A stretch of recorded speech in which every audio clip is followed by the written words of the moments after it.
Okay, so ladies and gentlemen, so welcome to this 2511 online lecture. Okay, so this is my first time of doing this online lecture. I will do my best and hopefully you will enjoy that. Now, so in this chapter, so we will try to discuss another aspect of the interest rate, which is about so how do we measure the profitability of an investment. Okay, so in particular here, so let's say if you got an investment opportunity which you need to pay some cost to start. For example, if you want to do the investment using bond, then you pay the price and get the bond, then you receive the money, right? Or maybe if you are running certain business, like some production project, then of course you need to pay some cost to start up your business, like hiring the people or other stuff like that. And then of course after some times later, then you are going to get certain revenue, so which is the amount M here. Okay, now then the question is, so given this simple setup, then how do we judge whether this investment opportunity is good or not? Okay, now and then of course to study this, first of all, so we know, so by investing into this project, so you are going to receive the M in future. And then of course I will expect, so this amount should consist of two components. One definitely is the amount that you invest. Okay, but besides that, we'll expect, so there will be some additional benefit, okay, from investing into this project. And then typically here, then we will try to measure it using the interest. Okay, just like so the case is just like you deposit some money into the saving account, investment fund, then as the time goes by, so it will give you some benefit. So here, like in these cases, so this benefit can be termed as an interest.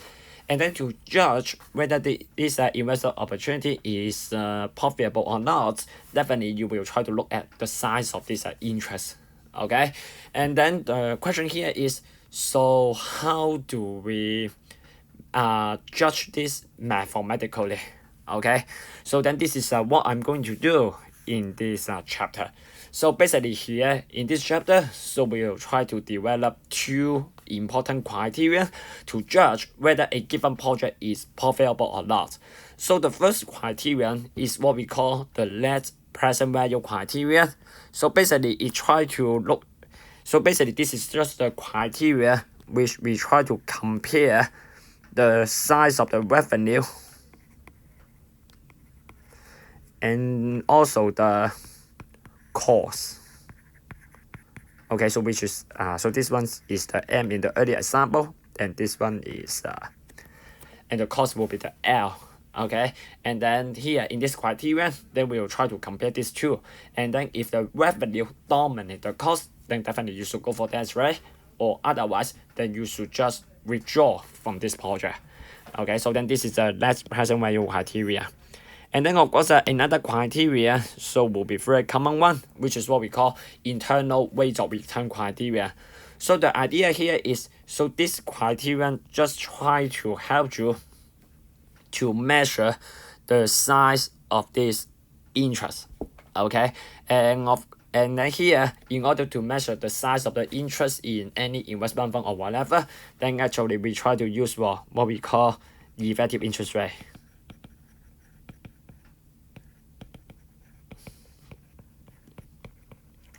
Okay, or more formally, we use the annual effective one. Okay, because any interest rate is called as an annual basis, right? And then for this IR approach, then we will try to measure this annual effective interest rate of this investment fund, and then we will try to see, depending on the level of this interest rate, then we try to judge whether this criterion is profitable or not. Okay, so then these are two criteria to judge whether the investment opportunity is profitable or not. Okay, and then besides that, so we will also develop some more useful criteria to study the performance of the investment fund in greater detail. So the first one is what we call the dollar weighted rate of return. Okay, so which is a criterion that we try to measure the performance of the entire investment strategy. Okay, and then another one will be what we call the time weighted rate of return. We try to measure the performance of the financial instrument that you use in your investment strategy. Let's say for example, investment fund, bond, or maybe other more sophisticated derivative. Okay, so here then this is basically what I'm going to do in this chapter. Very simple. So we just try to measure. So we try to develop some criteria and indicator to see whether the investment fund investment project is good enough or not. Okay, now then let us start with the first criteria, which is what we call the net present value approach. Okay, now so as I have said that, so this approach is to try to compare the cost that you pay for the investment and the revenue that you receive from the investment. Okay, now but in order to develop such a criteria, so we need to develop the concept what we call cost of capital. Okay, now so what is that? Now, so to motivate you this concept a little bit, so let us consider this investment opportunity. Now, so let's say this investment opportunity asks you to pay $100. Okay, and then let's say after 1 year, then you are going to get some money. For example, let's say it pay you, let's say $200 after 1 year. Okay, now then the question here is, so is it a good investment opportunity? Now then of course most of you will say, okay, so definitely this is a very excellent and sexy opportunity, because by investing $100, your money will be double after 1 year. Definitely it is a good choices. Okay, now definitely for these cases, so we can easily say it is good, isn't it? Now then let us consider another extreme. So let's suppose instead of getting $200, this time I said that, okay, so after 1 year you only get $100.3.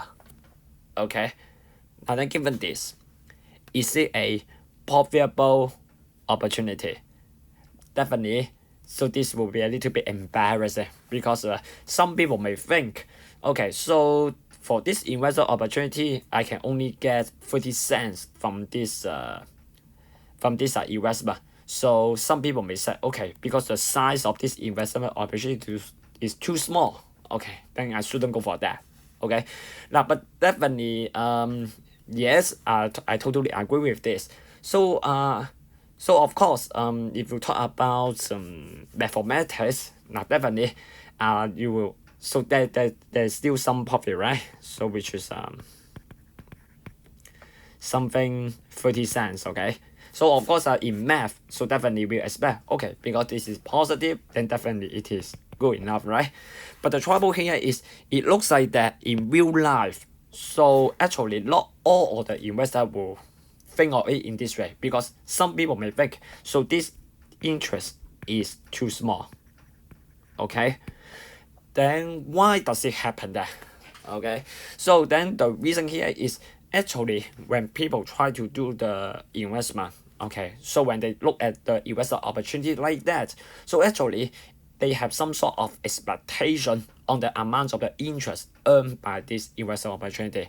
For example here, let's say if you are asked to invest $100 at time 0, then of course at time 1, then I will expect that I'm going to earn certain amount of the interest from that, right? For example, let's say for me, then I will expect that, okay, so I invest $100, then I will expect that sometimes after, so I should get certain level of interest. So let's say 102, for example, 2% interest.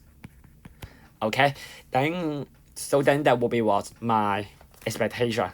Okay, and then here, because I find that this investment opportunity, I mean the profit earned from this investment opportunity, it is less than what I'm expecting. So that in that cases, then I think definitely this is not a good investment opportunity for me. Okay, so then that is the reason why we think such an investment opportunity is not good. Okay, even though it gives you the positive profit mathematically.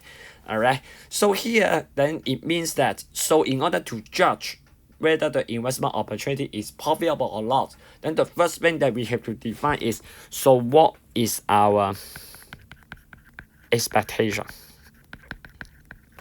Okay, so then this concept will be what we call cost of capital.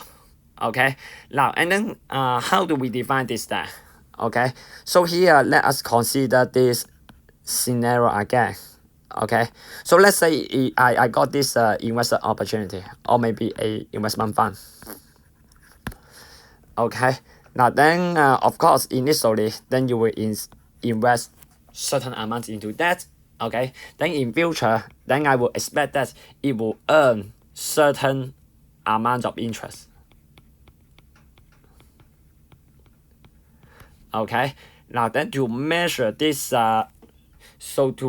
expectation, okay, how do we do that? Then here then we will try to make use of the interest rate. Okay, and then here sorry. Okay, so so where are we?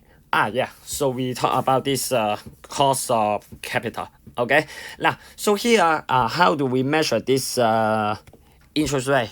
Okay, so here the easiest way is, so we will what, just assume that this investment opportunity will earn the compound interest. Okay, just like what we did for the standard saving account.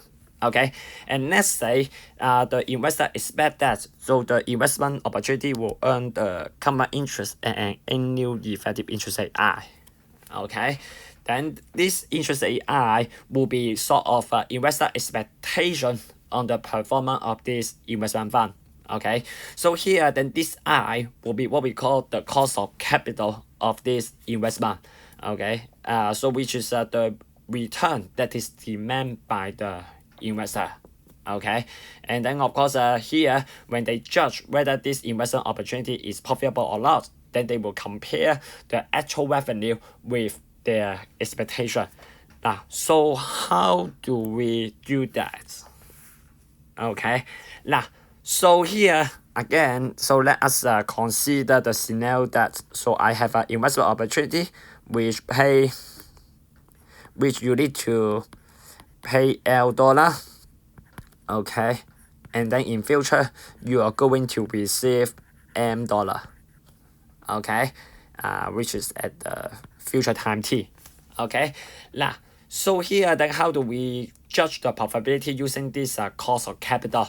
Okay, now first of all, given the cost of capital I demand by the investor, okay, then the investor will expect that the accumulation function of this investment opportunity will be 1% to the power t, which means if you invest $1 at time 0, okay, then at time t, then I will expect that I'm going to get 1 plus I to the power t. So then this is what my expectation. Okay, now and then here, so given this, then we go back to our investment opportunity. Now, so remember initially, so you need to pay L to start your investment. So which is your initial deposit to your to this fund, right? Okay. Now then, given that, so the money will grow according to this accumulation function. Then at the capital time t, okay, so which is the end of the investment, then you are going to earn this, right? Okay, so which is my what? My expectation on the revenue. Okay, so that means by investing L in this investment fund, then this is what I expect to get. Okay, and then here, of course, if I find that the actual revenue is greater than my expectation, then definitely I will think this is a profitable, right? Okay, because the interest that I'm going to earn is better than what I'm expecting. Alright, and on the other hand, if I find that the actual revenue is less than what I'm expecting, definitely this is what not a good investment opportunity. Alright, so here then given this cost of capital, then this is how do we see whether a investment opportunity is profitable. So we just simply compare the actual revenue with my expectation. As simple as that. Okay. Now, so here, okay, so this is what the basis of this net present value criteria. Okay. Now, then the question will be, so mathematically, how do we express that? Okay. Now, so remember that. So the investor will start the investment opportunity if and only if the actual revenue is larger than this expected revenue. Okay, and then here if you try to put this 1% to the power t to the left, okay, then here then this will be the equivalent criteria. So which is what the present value of your revenue minus the present value of the costs will be non-negative. Okay, so remember that. Okay, so in economics, so the revenue minus the costs is just equal to the net profit, isn't it? So then that means the investor will start the investment opportunity if they find the net profit is non-negative, as simple as that. So here then this will be what the kind of net present value criteria. Okay, now of course this is just a case if you only have one costs and one revenue, but I would say it is possible for you to extend it to a general cases. So let's suppose, okay, we have a investment opportunity which you are required to pay a series of costs, so which is what we call the contribution. Okay, so you can imagine it as a kind of cost. Okay, and then by investing into this, then in future, then you are going to get a series of cash inflow, so which is your revenue. Okay, now and then here, okay, given the cost of capital, then you can try to derive the similar criteria to judge the investment opportunity is profitable or not. So to do that, so basically you just need to compare the present value of the cash inflow, okay, and also the present value of the cash outflow. Alright, so which we evaluate based on this cost of capital. And then if I find that so the cash inflow is greater than the outflow, then I should go into the game. Otherwise, then I will just give up. Alright, and remember this criteria. So remember this one, okay, is just equivalent to what? Equivalent to the present value of the revenue minus the present value of the costs, okay, is what? Is greater or equal to 0. Okay, so then in that cases, so then the left hand side, okay, will be just what? Your net present value. Okay, so here then this is what the general cases, okay, of this net present value criteria. Okay, so here just summing up. Okay, so given the cost of capital of the investment, so we will try to judge the investment. We will try to judge the probability of the investment opportunity by considering this net present value, so which is the present value of the cash inflow minus the present value of the cash outflow. Okay, and then if the net present value is greater or equal to 0, so that means the net profit is positive, then definitely you should go into the game. Alright, so otherwise then you should stop it. Okay, then this is what our net present value criteria. Okay, now and here just a very small remark regarding this net present value criteria. That is, so here when we calculate this net present value, so we need to compute the present value of the cash inflow and the present value of the cash outflow. And remember, when we calculate this present value, then we try to use this cost of capital to do the job, isn't it? And definitely this cost of capital, because this is a investor expectation, And definitely this expectation will vary among different individuals. That means when different investors view the same investment opportunity, some of them will have a high expectation on this opportunity, meaning that they will have high values of I, or maybe for some investors which may be a little bit conservative and having a lower expectation on that, then the I will be lower. And then of course the different values of I will give you different values of the net present value. So that means depending on different values, so then the investor will have different judgment on the probability of the project. Meaning that some investor will think it is profitable, some investor will think it is not profitable. Very simple, right? Now, and then to see this point, so let us try to look at one example. Now, so in this example one, so we have this investment opportunity. So let's say I got an investment project. Let me see. So I got an investment project, so which require 45,000 at the very beginning.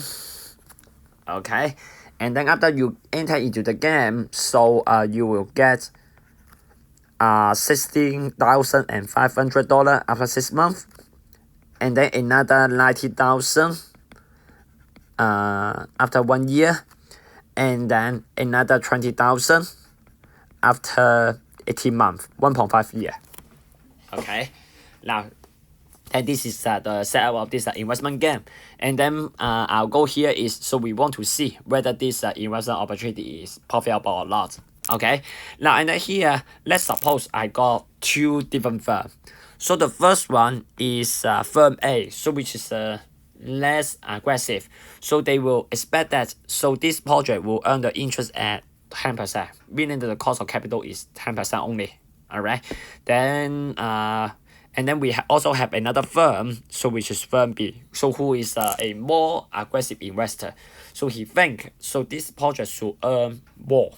Okay, so he expect that, okay, so he will think, okay, so he can earn the interest at 25%. Okay, then what I'm going to do is, so we will try to see, so given their cost of capital, so whether or not this investment opportunity is profitable for them. Okay, now and then to get this, so basically we try to make use of this net present value criteria. So in particular here, so we will compute the present value of the cash inflow minus the present value of the cash outflow. All right, now and then of course to do that, then we try to build up the accumulation function, right? So let's say if the I is my cost of is my cost of capital, then my accumulation function will be 1 plus I to the power t, isn't it? Okay, now remember I is the annual effective interest rate. Okay, now so given this, then you can try to compute the net present value by computing the present value of the cash inflow minus the present value of the cash outflow. Okay, and then we substitute different I for different investor. Okay, now so let us start with the firm A, so with the I equal to 10%. So in that cases, then your accumulation function will be 1 plus 1.1 to the power t. Okay, then given this, then you try to compute the net present value of the cash inflow.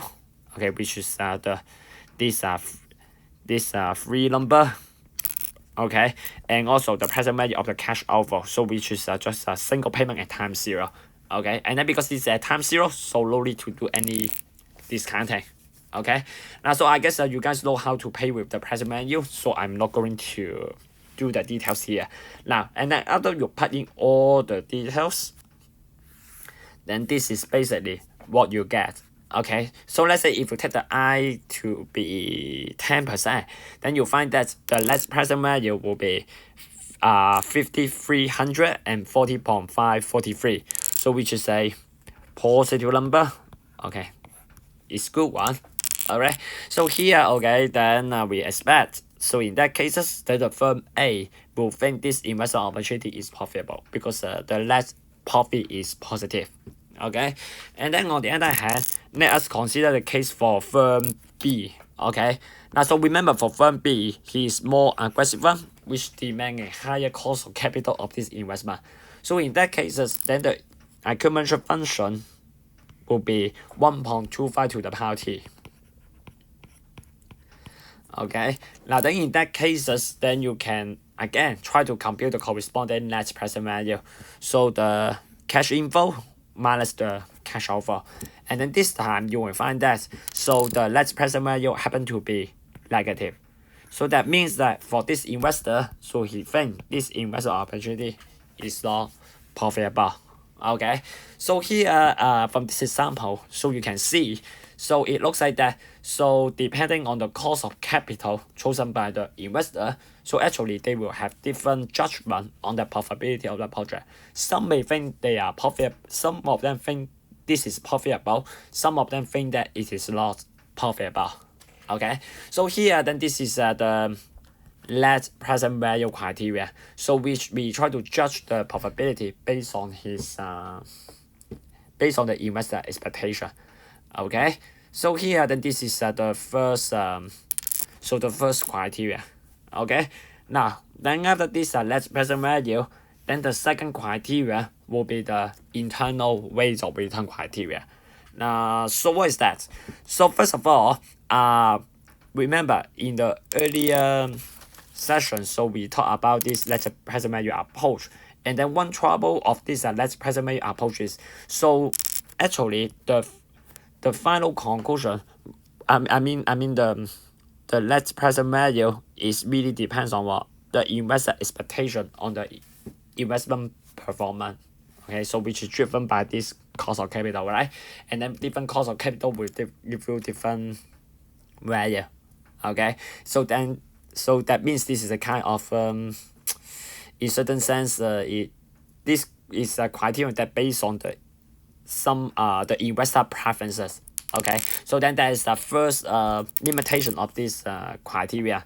And then another limitation of this criterion is, so let's suppose if I give you two investment opportunity, so one give you the net present value $3, and then another one give you the net present value equal to $2. Alright, now then of course mathematically, so according to the net present value criteria, then both criteria are sort of profitable. So both of them are good in certain sense. Okay, now but the question here is, so which investor opportunity will be better? Okay, is it always the case that the net present value equal to $3 will always be better than that with the net present value equal to 2? Now definitely that will be a little bit embarrassing. Okay, because what I would say, this will really depends on the initial amount of the capital that you invest. Now for example, let's say let's say for the first investor opportunity, okay, then you need to deposit $10,000. Okay, and then you only get $3 profit.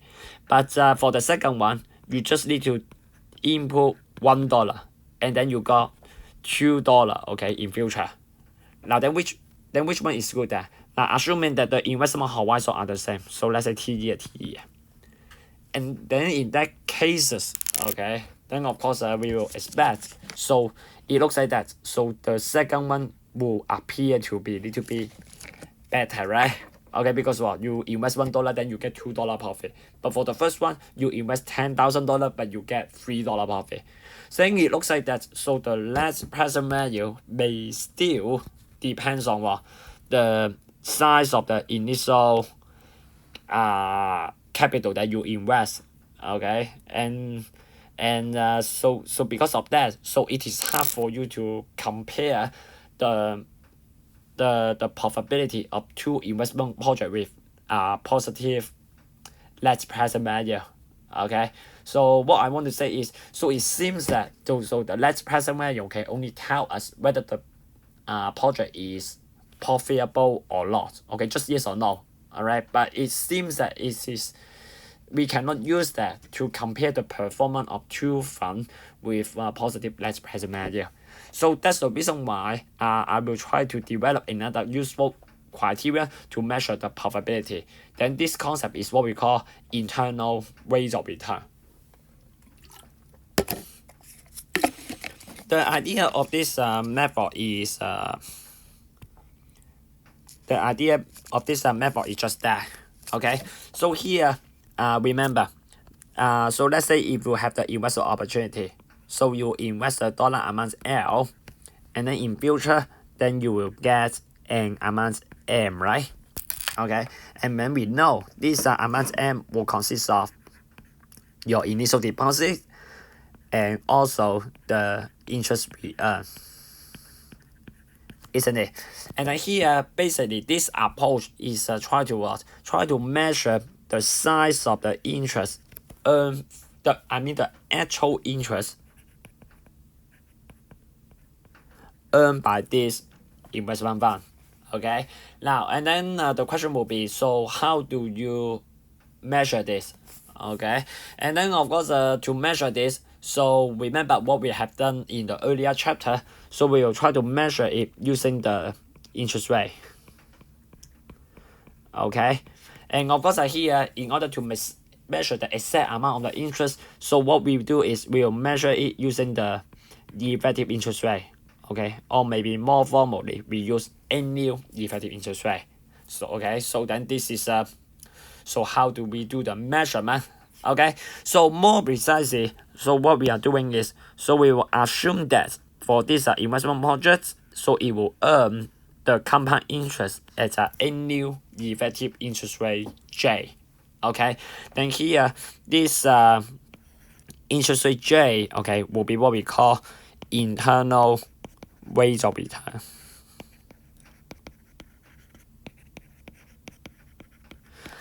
Alright, so which is the IR in short. Okay, so we try to measure the exact amount of the interest earned by this investment project in forms of the annual effective interest rate. Okay, and remember that, so this because of the project earn the compound interest, so remember this annual effective interest rate will be a constant. Okay, so then we use that, okay, to measure the performance of the investment. Okay, now and then here, so then how do we get this then?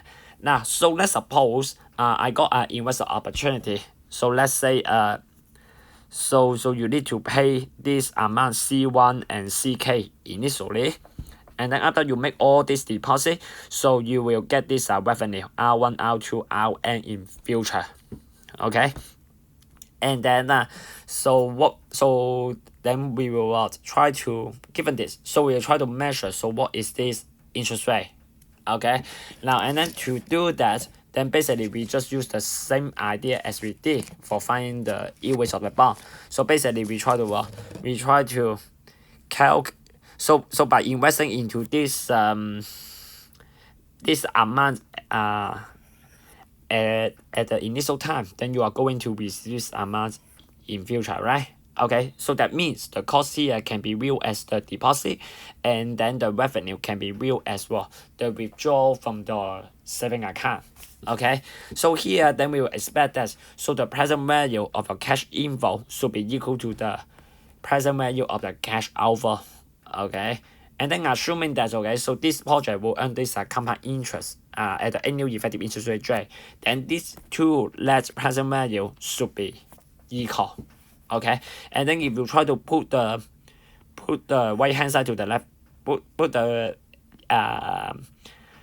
expression on the right hand side to the left hand side, so then you will have the cash inflow minus cash outflow equal to 0, so which is exactly the net present value equal to 0. So then this will be the equation that we use to find this IRR.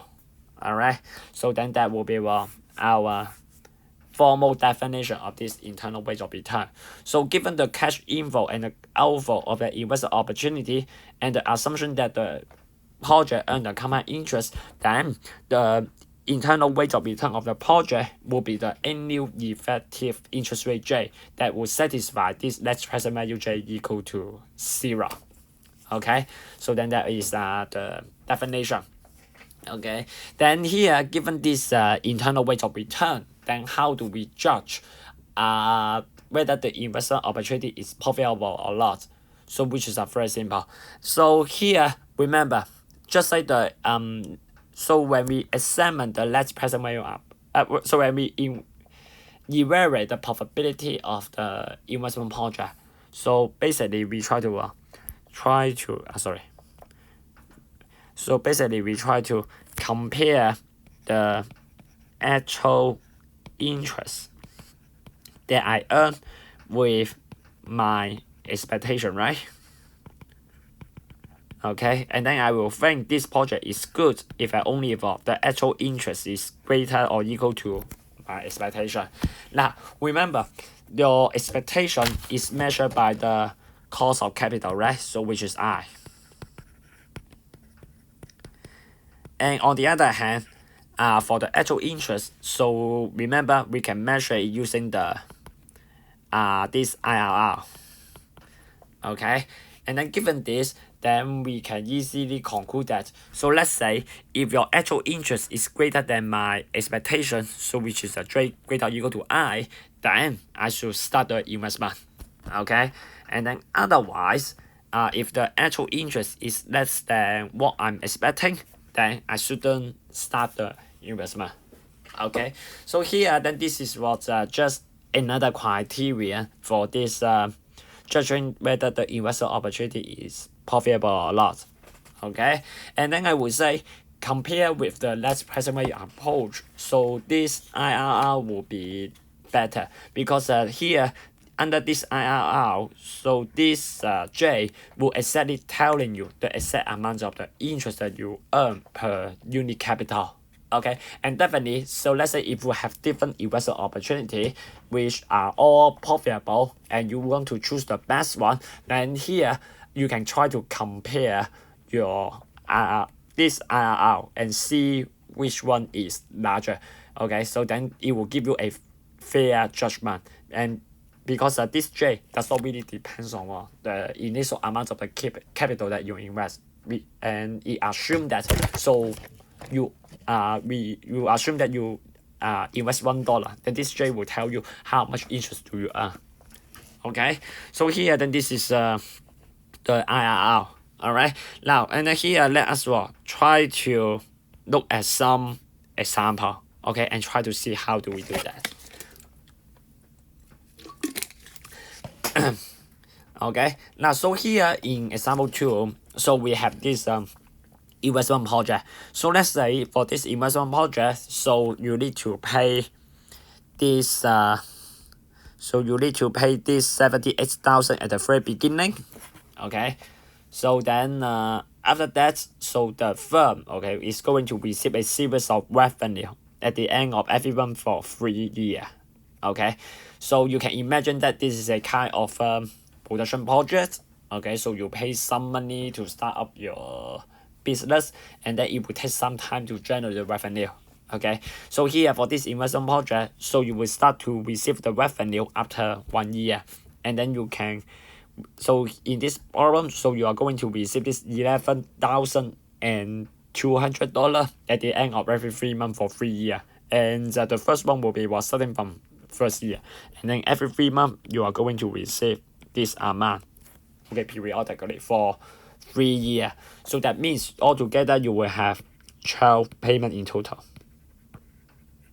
And the last one will be at 3.7 at the time 3.75.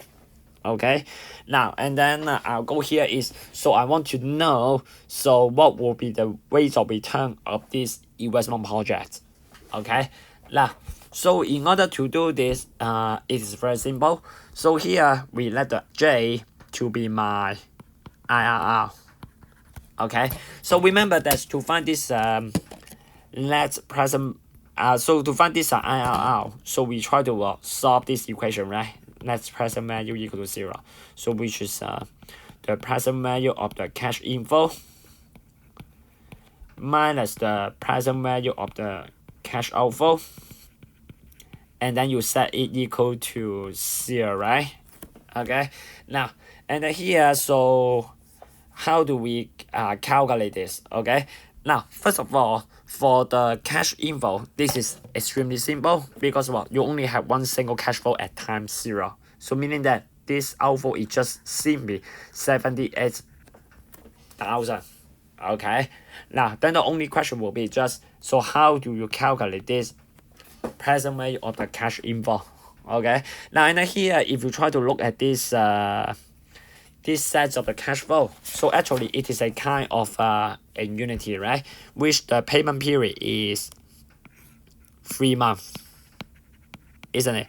Now and then here if you want to calculate this present value, so what you need to do is you need a what, a EIR over 3 months, right, isn't it, in order to find this present value of this in unity. Okay, now and then to do that, so you will what, so we try to let the I to be this EIR over the 3 months. Okay, and we call that, so the IRR is J, right, which is the annual effective interest rate. So that means your accumulation function will be 1 plus J to the power T. Okay, then given this, then you can easily find the EIR over 3 months just using the definition. Okay, and then after the calculation, you will find that this 3 month effective interest rate is just equal to 1 plus J to the power 1 over 4 minus 1. Okay, now then given this, then you can now try to get this present value of the cash inflow. Okay, now and then how do we do this now? Okay, now so to do that, so first of all, so for this let me see, now let me erase all this. Okay, now so remember that, so this in unity is a kind of deferred in unity, right? Okay, so which the first payment is deferred by a certain period. Okay, now then to find this present value, so the easiest way is, first of all, you first consider the value at time 1. So that means you take this one as the current time and you find the present value of this in unity. Now then if you try to take one as the current time, then this in unity is just a in unity deal, isn't it? Then in that cases, then the present value at time 1 will be just equal to 11,200 times the S, sorry, not S, is A and then 12, because you have 12 payment, right? And then angle I and then double dot. Then that will be the present value at time 1. Then if you want to get the value at time 0, so you just simply discount it by dividing it by A1. Okay, so then this is how do we do that. Now, and then given this, then now you can easily set up this amazing equation, which is you can use that to solve for the I. Okay, now and then here of course in order to solve this equation for J, so for this IR, then of course you can try to substitute the I here and put that into this equation, right? But personally, I would say this is not a good idea because the equation may be a little bit tedious. All right. So here, then what I'm going to do is, so I will first try to find the I first, okay, from this equation, and then we use this formula and try to get back the original J. Okay, so that this is what I do. Is that okay? Now and then here, so how do we get this? Now then of course here, in order to get that, so you also need to express, okay, your A1 first. Okay, now remember A1 is equal to 1 plus J to the power 1. Okay, and then here remember 1 plus J equal to so I equal to 1 plus J to the power 1 over 4 minus 1, right? So remember that, so this is actually equivalent to 1 plus j equal to 1 plus I to the power 1 over 4. Okay, so here by using this relation, then you can rewrite this accumulation function in terms of I. Okay, so that's here once you put all this one in, then you will get the equation for the I. Okay, and then of course if you want to continue the game, then you can just try to substitute this let me see, substitute the formula for this angle I. So remember, this one is just equal to 1 plus I, and then 1 minus 1 plus I to the power minus n, and then divided by I. Okay, and then you put that in, rearrange the equation, then this is what you get. Okay, now then definitely in order to solve this equation, then we try to use the Newton's method. Okay, so that means I will take the Fi equal to 112, and then 1 plus 1 plus I to the power minus 3 plus 1 plus I to the power minus 15 divided by I, and then minus 7800. Okay, remember you have to put the 7800 onto the left. Okay, because Newton's method is the one who can handle the equation of the form like this. Okay, and then to get this using the Newton's method, so remember we can use this iteration formula. Okay, and just in case if you forget about what this method is about, okay, so you can go back to topic 4 and take a look. Okay, so then which is the formula that you use. Okay, it's okay. Now, so here then given this, then you can just try to iterate your this formula and get the iterate of the IK. So here using the Newton's method, so you will get the I finally will be converted to this number, which is 6.1289604. Okay, and then of course given this I, then you can try to obtain, so what is your internal rate of return J. Alright, so which is you can get it from this this equation. Okay, and then here, so you just use this equation, put in the I that you get initially, then you will get the J will be 126.86%. okay, so which is a fairly huge number. Okay, so here then this is how do we get your internal rate of return using the definition. Okay, now and then here then after this example, so let us try to look at some more complicated situation and try to see, so how do we get the IRR for different cases. Now, so then this is the example number 3. Okay, now so here in this example number 3, we consider this scenario. Okay, so first of all we have two parties. Okay, so one is Mr. A, another one is Mr. B. Okay, now and then here let's say the Mr. A is the one who need the money. Okay, then what he do is he try to borrow certain amounts from Mr. B.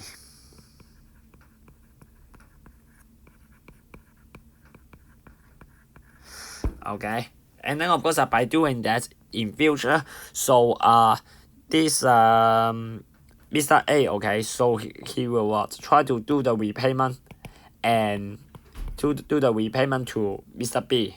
Okay, and then here, okay, so what he will do is, so he will try to repay the loan by 6 yearly level payment.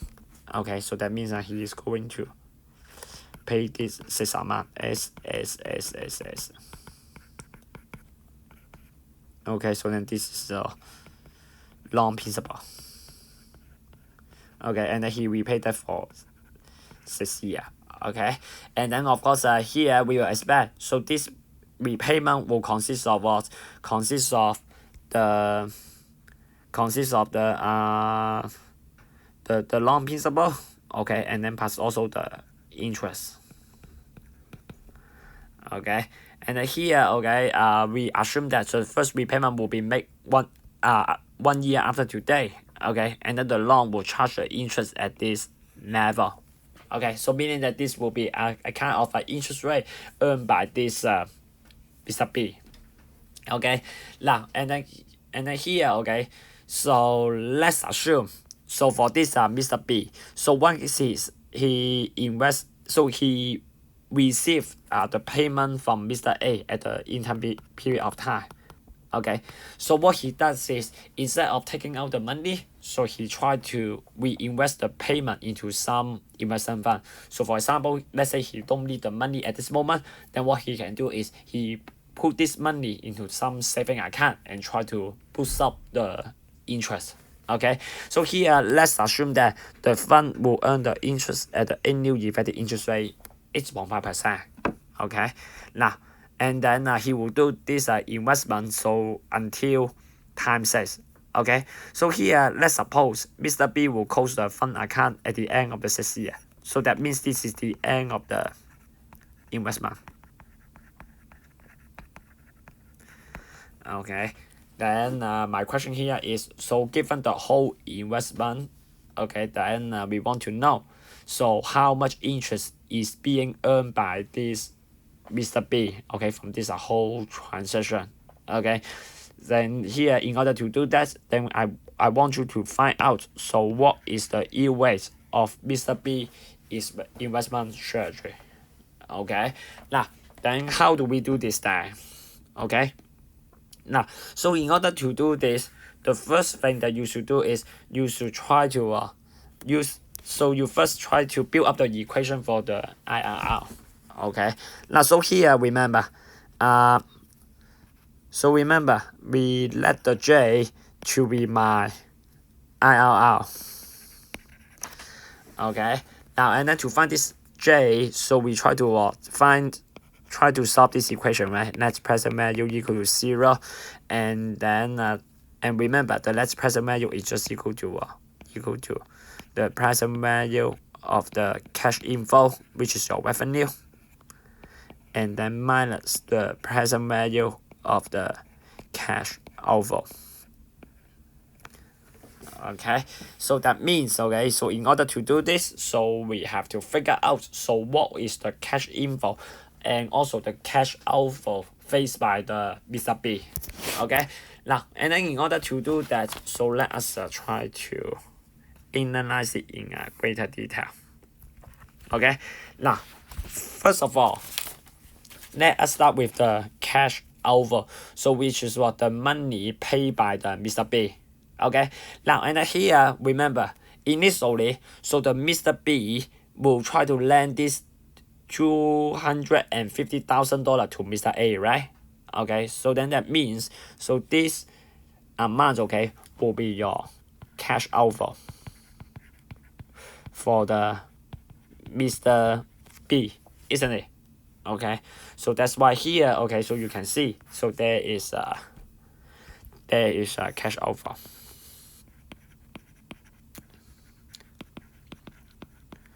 Okay, now then the next question will be what? How about the cash inflow? So which is your revenue, right? Okay, now and then here, according to the story, so remember at the intermediate time, so the Mr. A will make the repayment to Mr. B. Okay, so which is the repayment amount S. Okay, now of course this amount is we will determine that later on. Okay, now but the question here is, so is it really the cash outflow? The cash inflow for the Mr. B. Okay, now of course apparently this amount is so apparently, so it looks like that this amount is the inflow of the cash inflow for the Mr. B, but in fact this is not really the case. The reason here is because here at the intermediate time, okay, so once he get this investment once he get this repayment from the Mr. A, so actually they will try to do the reinvestment. So meaning that he will what, instead of taking it out from this investment opportunity, they will choose to put back the S back to this investment. Okay, and let it roll over the interest, right? Okay, so that means here this S which you are supposed to get at time one is not really the exact cash flow.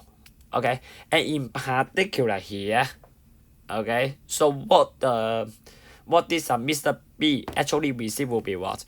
Will be a single amount at time 6. Okay, so which is what? Coming from this investment fund. Okay, because here in this investment, so in this problem, so he will try to close the fund account at the end of the 6th year. So which is exactly the time he take out the money into the investment fund. Okay, so that here actually in this problem, so this Mr. B has only one single cash inflow. Alright, so which is what? The value that he get in this fund accounts. Okay, so then that will be what? His value cash flow. Okay, so he pay this amount. Okay, and then after 6 years, okay, then he will receive certain amount. Okay, so which is what? Your account balance of your investment fund. Okay, so that is the story. Okay, now and then here, so this will be what the exact cash flow diagram for the Mr. B. Okay, now and then here, when we calculate this IRR, then we will try to make use of this cash flow diagram. Okay, now and then here, in order to, and then here, okay, so to do this, so you have to try to figure out, so what is the amount that he will receive at time 6. Okay, now and then remember this money is just equal to the account balance of the fund, right? So which is equal to the future value of your deposit. Okay, so which is this one, right? Okay, and then here, okay, and then here, okay, so in order to get this future value of the deposit, then you have to know, so what is the S. Okay, so which is your repayment amount. So your repayment amount made by the Mr. B. Okay, so I mean this one. Okay, so S is your repayment amount.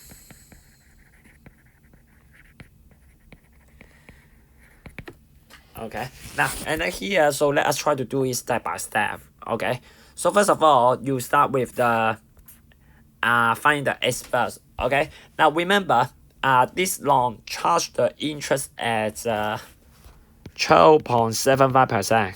Okay, which is in the annual effective interest rate. Okay, and here your payment period is 1 year, so that it also the interest rate over the repayment period. Now and then remember to get this repayment amount, so we use the loan principal. Okay, equal to the total present value of all the repayment. Okay, so here this is your loan principal, and then the present value of your repayment will be something like that. Okay, so which is a kind of a unity immediate. Okay, now and then using this, then you can easily set up the equation for the S. Okay, then solving it, then this will be your repayment amount. Okay, so which is the values of S. Okay, now then once you get this, then the second step will be you try to find, so what is your account balance, so which is this one, right? And remember, according to our earlier analysis, so that will be the future value of the deposit, okay, which you invest into the investment fund. Okay, now and then of course if you look at this cash flow diagram, so actually this deposit form a unity immediate, and you are asked to find the future value, and then given that, so this fund account will earn the interest at annual effective interest rate 8.5%, right? So here, then the future value will be equal to this. Look at that.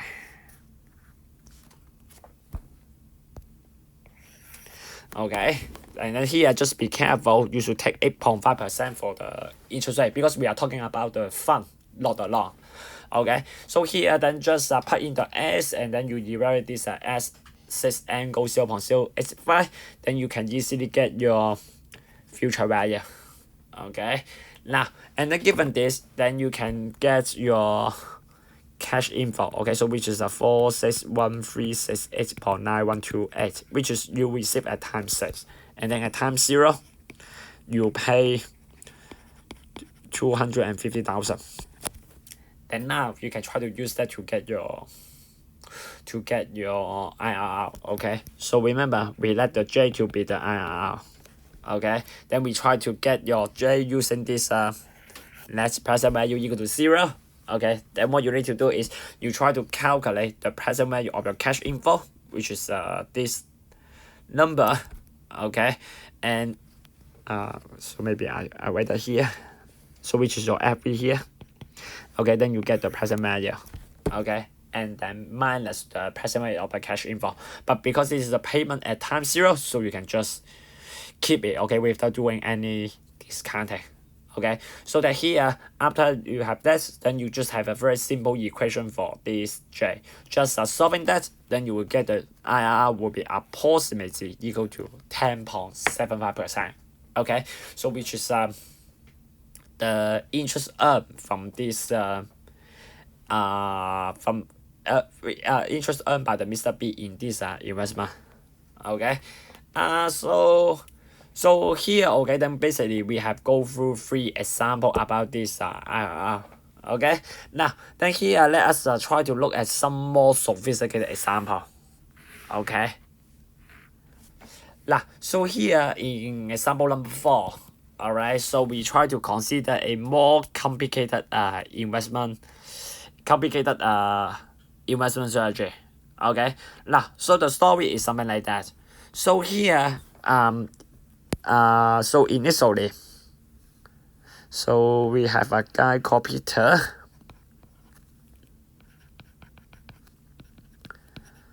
and then he has $8,000. Okay, and here what he want to do is, so he want to do some investment for 6 years. Okay, now and here in order to do this investment, so he found that, okay, so there's interesting so here, okay, so he will try to consider to buy this 10-year annuity. Okay, so which he will pay, which this annuity will pay this $2,000 at the end of every year for 10 years. Okay, but just unfortunately, so this annuity will require a cost 10,000. Okay, and definitely this is something that Peter cannot pay, right? Because he only gets $8,000.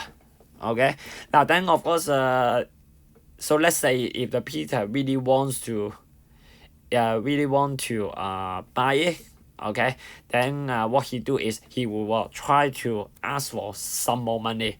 So what he do is he try to find another people, which is his friend. Okay, now and then in order to get sufficient amounts to buy this annuity, so what he do is he will try to borrow. So he will try to borrow this amount, borrow $2,000. Okay, from this Peter. Okay, sorry, not from this Peter. This $2,000 from his friend. Okay, and then he will try to repay this loan by 4 level payment make at the end of each of first 4 years. So meaning that he will make 4 repayments. Okay, $2,000, and then 1, 2, 3, 4. Okay, 4 payment. Okay, now and then here of course here so his friend want to get some benefit from this from Peter. Okay, so what he do is so he will charge him some interest. Okay, so in particular here he will charge the interest at the annual effective interest rate 9%. Okay, so which is a pretty high interest rate. Okay, now and then here okay, so then that is what happened initially.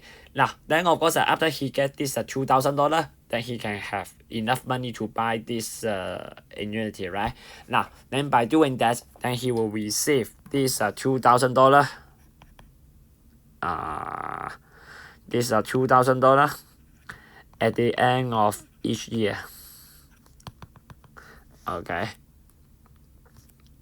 and then what he does is so after he received this 2,000 at the intermediate time, okay, at time 1, time 2, time 3, so what he do is he will do the reinvestment. So just like what we did before, okay, so he will invest the money into some saving account. Okay, so which earn the annual effective interest rate 7%, and then he will do that until time 6. Okay, remember because he want to do the investment for 6 years, so that he will stop everything at time 6. Okay, now and then here at time 6, okay, so he will close the investment. Now first of all, he will withdraw all the amounts from his fund account. Okay, I mean this one. And then another thing is that so here remember initially he is holding a 10-year annuity, so meaning that at time 6, so actually this annuity is still ongoing. Okay, so with 4 payment remaining, right? Now so in that cases, so in order to end the investment, so what they do is he will sell the annuity at the price of 3,500. Okay, and then he stop again. Okay, now and then here what I want you to do is, so given this a very fancy investment strategy, so I want you to calculate what it is IRR. Okay, so now so here let us try to see, so how do we get the IRR of Peter investment. Okay, now so in order to do that, so just like what we did in example 3, so what we should do is we should try to first obtain, so what are the exact cash inflow and also the cash outflow. Alright, so remember that. Okay, so in order to get this IRR, so you have to get the present value of the cash inflow and the cash outflow. So here then the first step that you should do is you should try to draw a cash flow diagram and try to see, okay, so throughout this 6 years, so how much does Peter pay and how much does Peter receive. Okay, now so here let us start with the cash inflow. Okay, now so remember for the cash inflow, so initially so he pays certain amount and get the annuity, so meaning that the income is coming from the annuity, right? Now and then here at the intermediate time, okay, so which is at time 1, time 2, time 3. Now so he is supposed to receive 2,000 from the annuity every year, right? Now but here remember according to the story here, so he will try to invest this money into the fund, so meaning that this $2,000 is not really the cash inflow for this Peter, because he will put back this money. Okay, so here what he actually received is just it's just a single amount coming from the fund account, right? So which is sorry so which is a single cash flow, okay, from your fund account.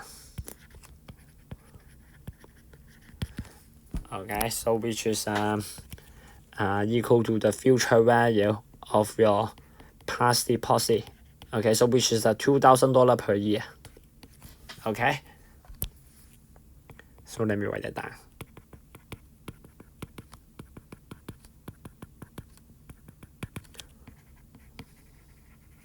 One, two, three, four, five, six. Okay, so he will invest that.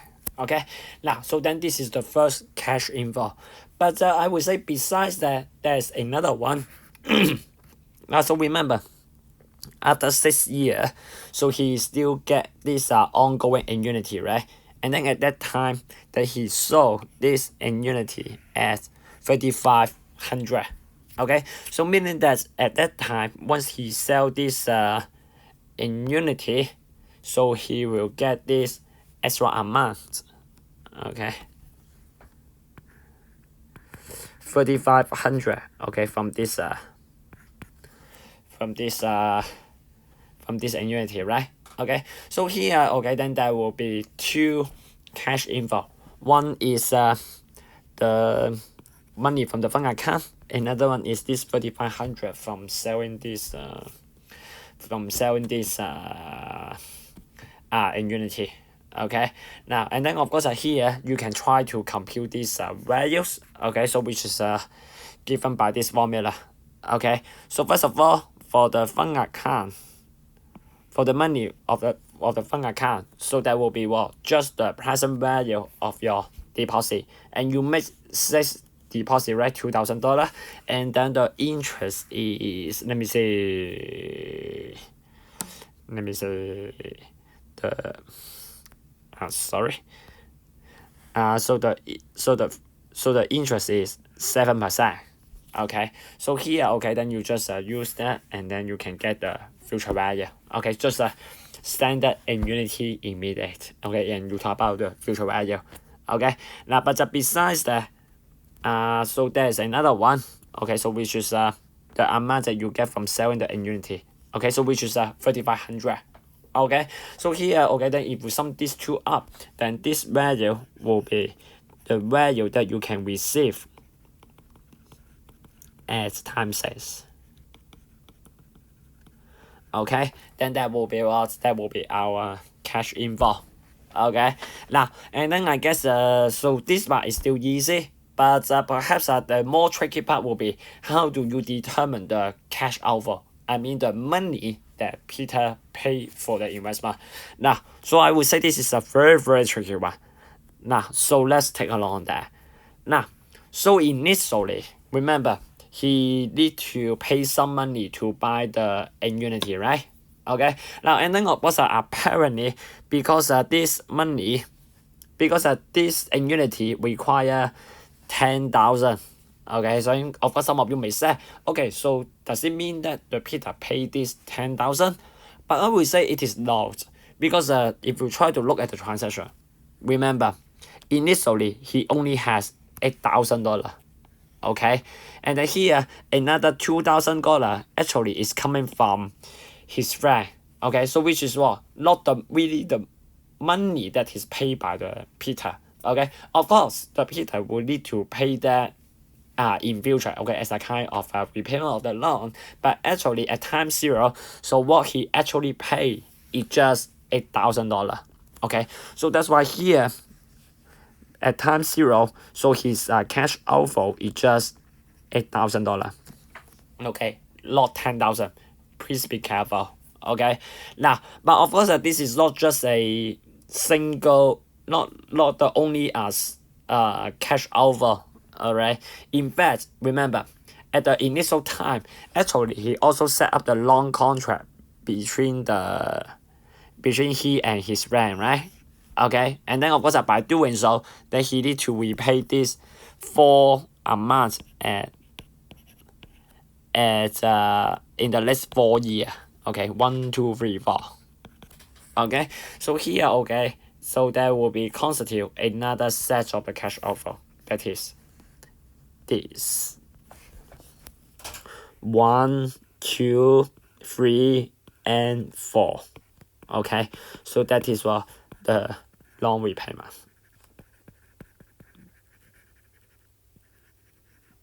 Okay, and then the interest rate is 9%.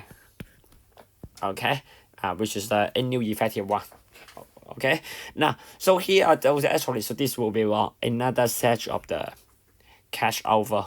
Okay, so then that will be the exact amount that he will pay at time 1, 2, 3, 4.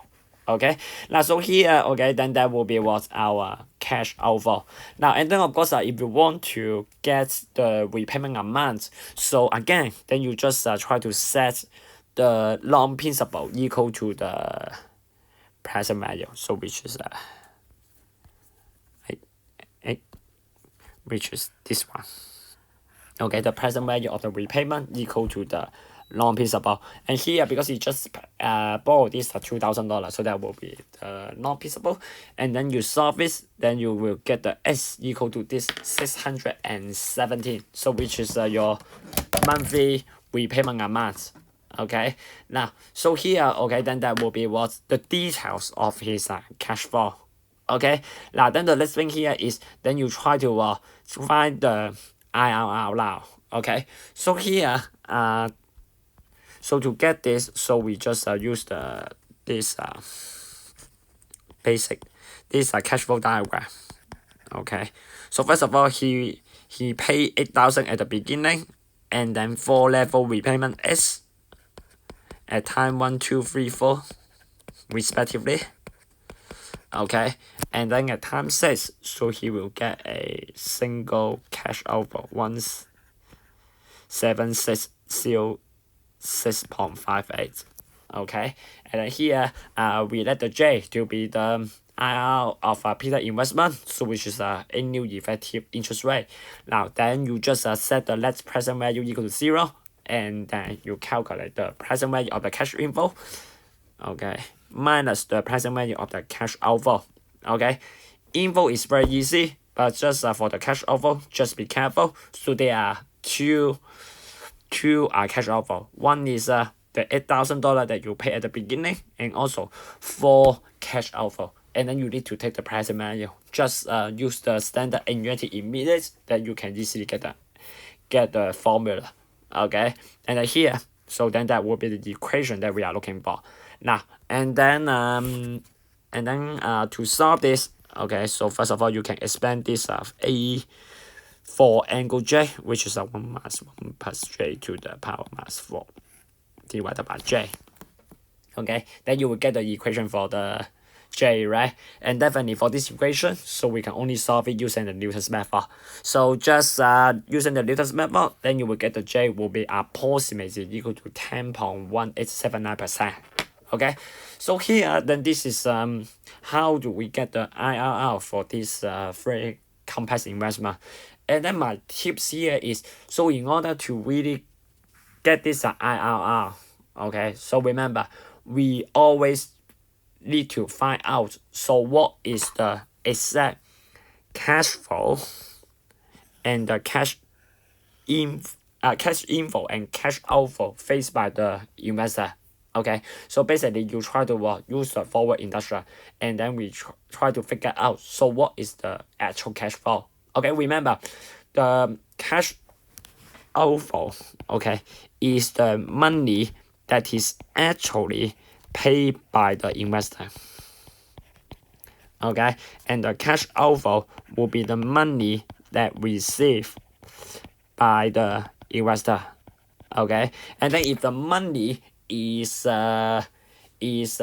we invest, okay, so let's say you put back the money into some saving account and let the game move on, then that cash flow is not really the actual cash flow. Okay, it's the one. So remember, this is the money that take out by the investor, okay, which is totally out from the account already. Okay, so here, okay, then this is the example number 4.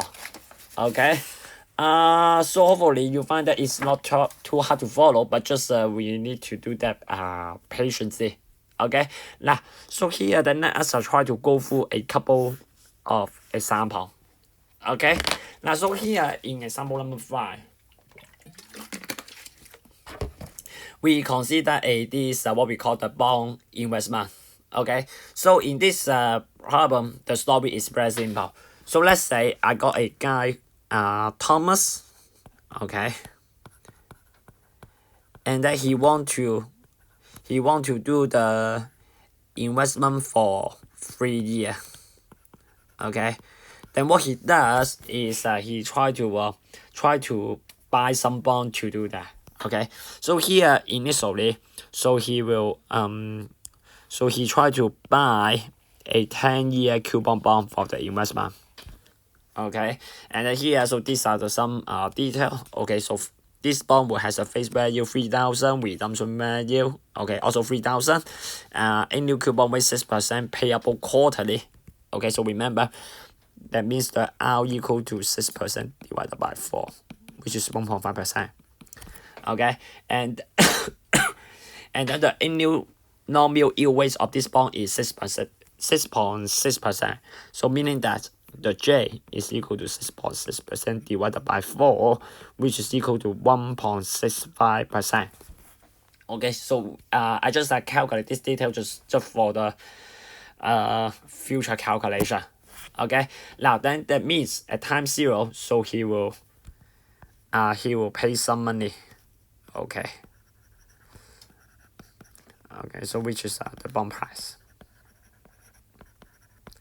Okay, and then to do the investment. So this one definitely will be his cash outflow. Okay, now and then here, so by holding this, so and then here in this problem, so he will hold this bond for 3 years. Okay, now and then of course here for this bond. Okay, so it will pay the coupon every let's see, every 3 months, right? Okay, so that means starting from 1, 4, 2, 4, 3, 4. Okay, so he will get some coupon payment. Okay, from holding this bond. Okay, now and then of course here, so once he hold this get this coupon payment, then what he does, he will again try to invest the money into some saving account to boost up our profit. So in particular here, he will invest them immediately in an investment fund. Let's call it Fund A, and which earn the interest at the annual nominal interest rate 6% compounded continuously. So that means your accumulation function. Okay.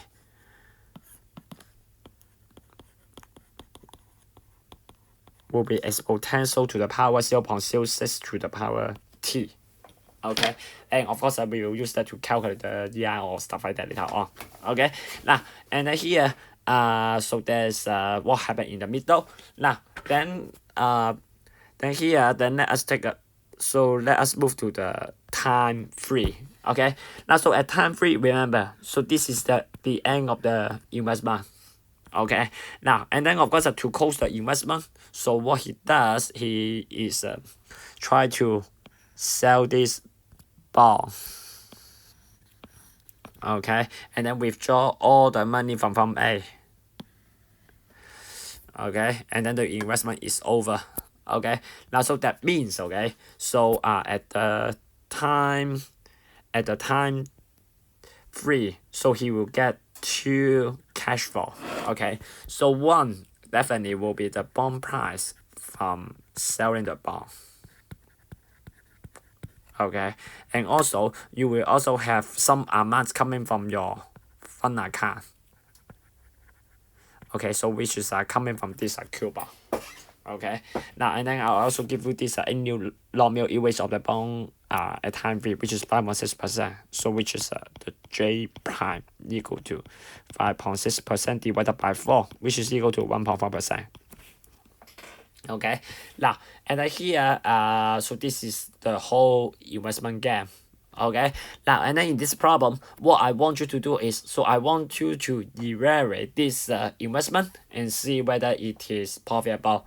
And in particular here, let's assume, so the cost of capital required by the investor is 6%. Okay, then I want you to examine the profitability using this IRR approach. Okay, now and then again, in order to get this, so first of all, you first write down the given equation for this IRR. Okay, so here again, we let J to be my sorry.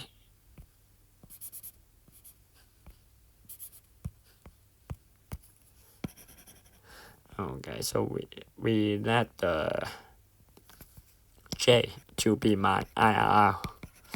Okay, now so here in order to get this given equation of this IRR, okay, so of course the first important thing is we have to know what is the cash inflow, what is the cash outflow. Okay, now first of all, the cash outflow very simple. So you only have one single cash outflow at time 0. Okay, so which is what the bond price of the bond at the time. Okay, remember this is the money that you pay for the bond, right? Okay, and then how about the cash outflow? Now for the cash outflow, so again, first of all, by holding this bond, so you receive this coupon. You receive this coupon at the intermediate time, right?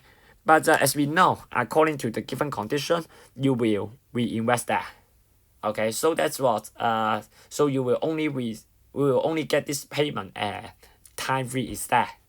Okay, and then of course so this is what happened in between, and then at time 3. So remember, besides this fund account, okay, the money you get in the fund account, you also get the money from selling the bond, right? Okay, so here then there will be altogether 2 cash inflow, both happen at time 3. Okay, so then given this, then you can easily write down your equation. Okay, so remember, so the net present value equal to 0, right? Okay, and then here first of all you calculate the present value of the cash inflow, right? So which is your account balance of the fund account. Okay, plus the bond price at time 3. Okay, because it's the money that you get at time 3, right?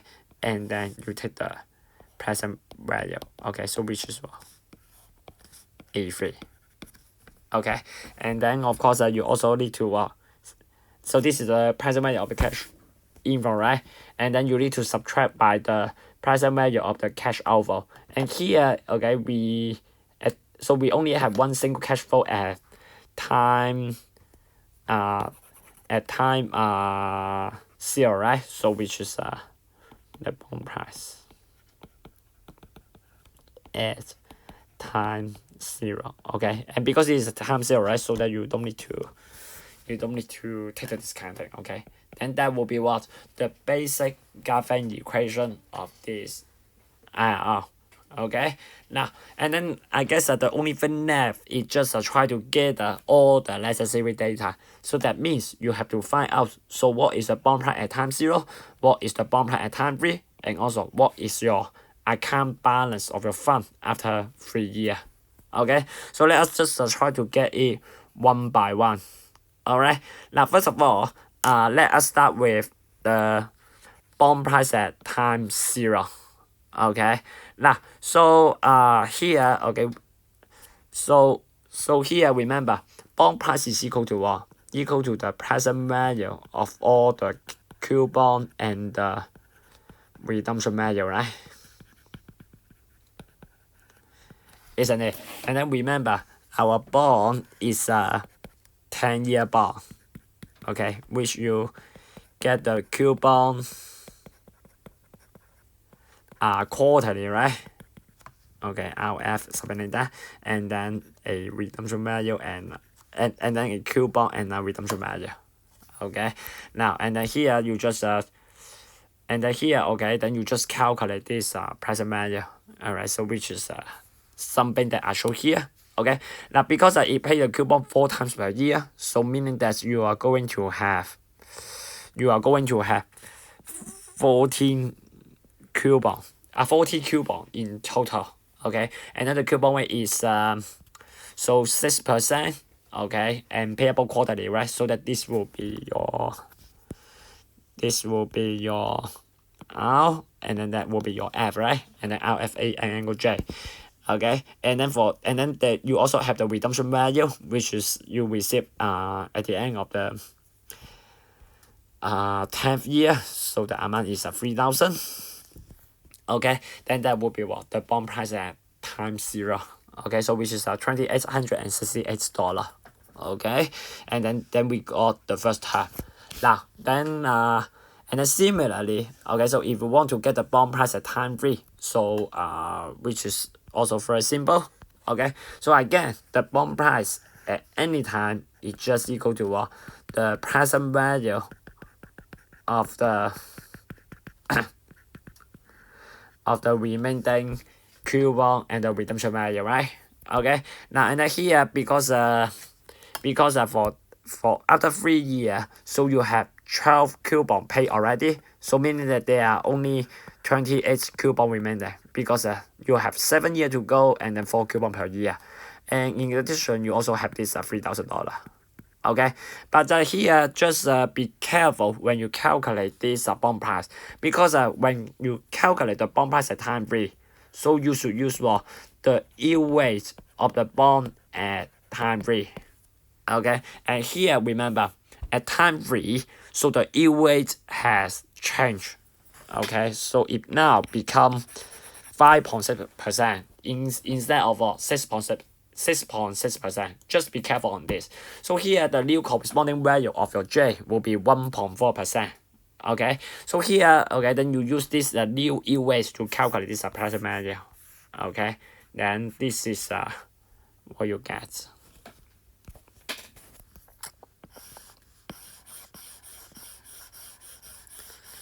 Okay, so just be careful. Okay, on this yield rate. Okay, this one, sorry, it should be it should be 0.014. Okay, I made a typo here. Apologize for that.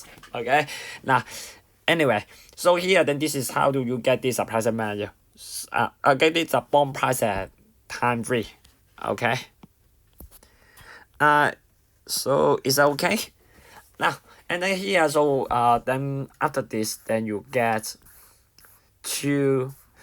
this bond price at time 3 and time 0. Now then it remains to find the account balance at time 3. Okay, now so here remember, so here this fund account will consist of the coupon that you reinvest, right? Okay, so that meaning that your fund account balance is just equal to the future it will equal to the future value of the coupon. Okay, that you have reinvest. Okay, now and then through this 3 years, so you have 12 coupon, right? Isn't it? I mean that one. 12 coupon in total. Okay, and then the interest earned by this fund A is 6%. Okay, then here to find this account balance, then you just calculate this future value. Okay, so which is this coupon that you reinvest and then multiply this n angle I. Okay, and here, okay, so we have 12 coupon invest, right? So you have 12 here, and then for the I, so remember I is what the EIR over a 3-month period. Okay, because you deposit the coupon every 3 months. Okay, and here you need to calculate the EIR over 3 months there. Okay, now and then to get this, so you first recall your accumulation function of your investment fund. Okay, and then you can get the EIR using the definition. So once you have that, then you can easily get the A3. Okay, then after that, okay, then you get all these basic parameter. Okay, now then after we have this, then actually we are almost done. Okay, so here then we just go back to this original equation. Okay, so which is this one. Okay, then you just punch in the fund account balance, bond price at time 3, bond price at time 0. Okay, then you will get the amazing equation for this for this IRR. Okay, then you just solve this equation carefully, then you will get the I will be approximately equal to 8.4%. Okay, so which is higher than the cost of capital. So that means according to this IRR criteria, because the interest that I'm going to earn is higher than what I'm expecting, so that this investment opportunity should be profitable. Okay, so here then this is another example related to the bond investment. Okay, now and then perhaps we try to go through one more. Okay, so this one is a more exciting one because this is one of the final exam problem. Even though we don't have the final exam in this year, but never mind. Okay, so just take a look. Okay, on what does the final exam problem looks like. Okay. Now, so here let us just run through this problem carefully. Now, first of all, for this problem, so it will be related to the bond investment. Okay, but this time, instead of buying the short-term bond, this time we talk about the callable bond. Okay, so the story is something like that. So initially, so the bidder has purchased a 15-year callable bond. Okay, so then that means at time zero, so he pay some money. Okay, so which is the price of a callable bond.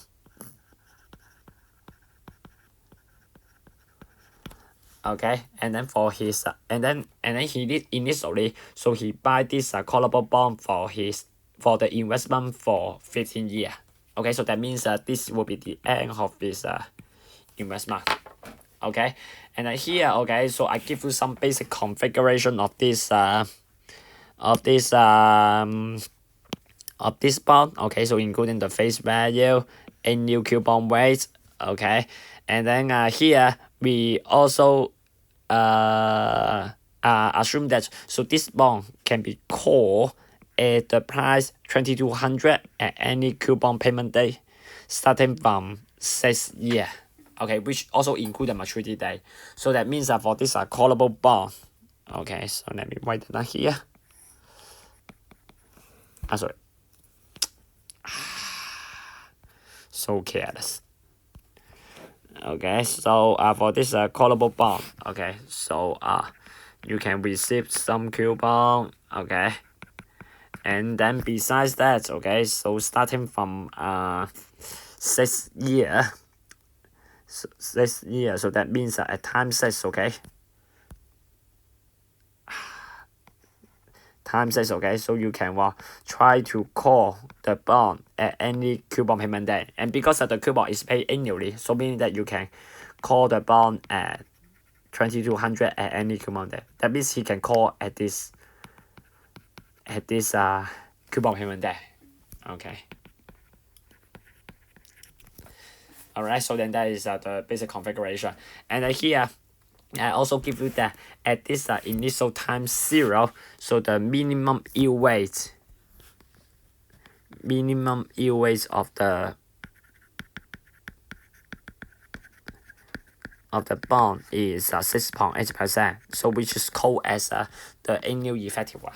Okay, now and then the story is something like that. So after he buy this bond, okay, then he keep this bond for this 15 years if possible. Now and then of course at the intermediate time, then he will receive the coupon, right? Okay, so again you got some coupon. Okay, then again what he does is he will receive the coupon received. So for he will reinvest this coupon, okay, in the investment, okay, that earn the annual effective interest rate 5.2% until the end of the 15 year. Okay, so that means, okay, so whenever what amount he receives, so he just put into some saving account and let it roll over until time 15. Okay, now and then and here so let's suppose, okay, so the bond is called at the end coupon payment day. Okay, now remember this is a callable bond, so meaning that the issuer has the right to redeem the bond earlier. Okay, and then let's suppose at time end the issuer redeem the bond. Okay, so at that time, remember, besides the coupon that he received, he will also get the redemption value, right, which is 3200. Okay, then once he got this money, then he will according to the earlier paragraph, so he will reinvest the money until time 15. Okay, so here then he will get a single cash payment at the end of the 15 years, so which is his cash inflow. Okay, now and then the story is something like that. So let's suppose I notice that this IRR of this investment is 6.10618%. Okay, then my question here is I want to know, so what is the values of, and that means I want to know when will the bond be called. Okay, now so here in order to get this, okay, so of course you try to set up the equation for finding this n. Okay, and here the equation that you can try is this one. Okay, so the IR equal to 6.10618%. Okay, now and then of course so remember, according to the definition of the IR, so that means the net present value of J equal to 0. Okay, very simple. Now and then here, so here then the next thing is then you try to expand this net present value, right? Now and then here, if you overread the whole investment, so there are only one cash inflow and one cash outflow. Okay, so the first one will be for the cash outflow, so that will be just a single payment. Okay, that made at time 0. Okay, the money that you use to buy the callable bond, so that will be your outflow. And then you also have one cash inflow. Okay, so which is the money that you receive at time 15. Okay, so that will be the money coming from your fund account. Okay, so which is equal to the future value of all the deposit. Okay, so here, okay, then given this, then you can try to set up your equation now. Okay, so here, okay, for the net present value, that will be equal to the present value of the cash inflow minus the present value of the cash outflow. Now, so for the present value of the cash inflow, so that will be what? That will be the future value of your sorry. That should be what? Your fund account balance. Okay, at time 15.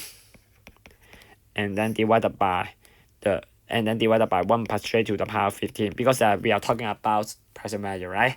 Okay, and then here and then you subtract it by the cash outflow. Okay, so remember the only outflow is just the price of the callable bond at time 0.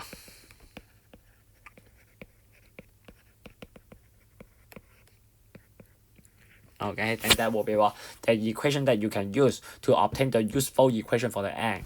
Okay, then I guess that the only thing left is just try to obtain, so what are the fund account balance and also the price of the callable bond. Okay, so here then let us try to do that one by one. Okay, so here let us start with the price of the callable bond. Okay, now so here, okay, what you need to do is you find the price of the callable bond at time 0. Okay. Okay, so remember for this callable bond, we have 15-year life. Okay, and then you got the this coupon. Okay, and then you also know that, okay, so it can be called at any time starting from 6 years. So that means, okay, it can call at time 6, time 7 up to 15. Okay, now and then in order to get this, okay, so here you are given the minimum yield rate is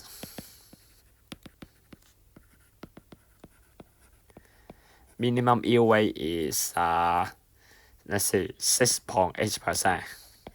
Okay, now so remember, in order to get this bond price using the minimum yield rate, so what you need to do is you have to figure out so which redemption day will give you this minimum yield rate.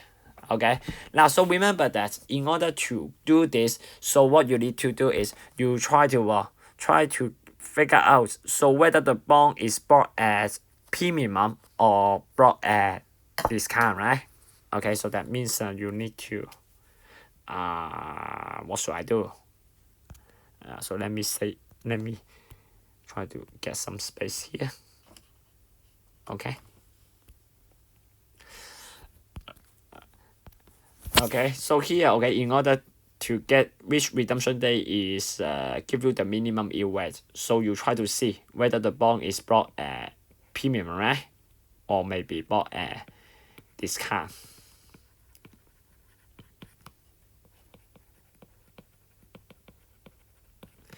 Okay, now so here remember, so in case, okay, if it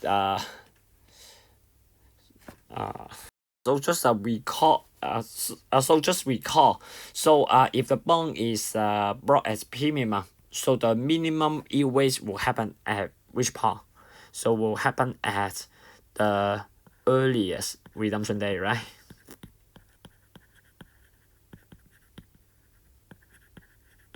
Okay, otherwise, okay, it will happen at the latest redemption day, isn't it? So this is what we have from the earlier two theorem, right? Okay, now then we just need to figure out, okay, so whether the bond is bought at premium and discount.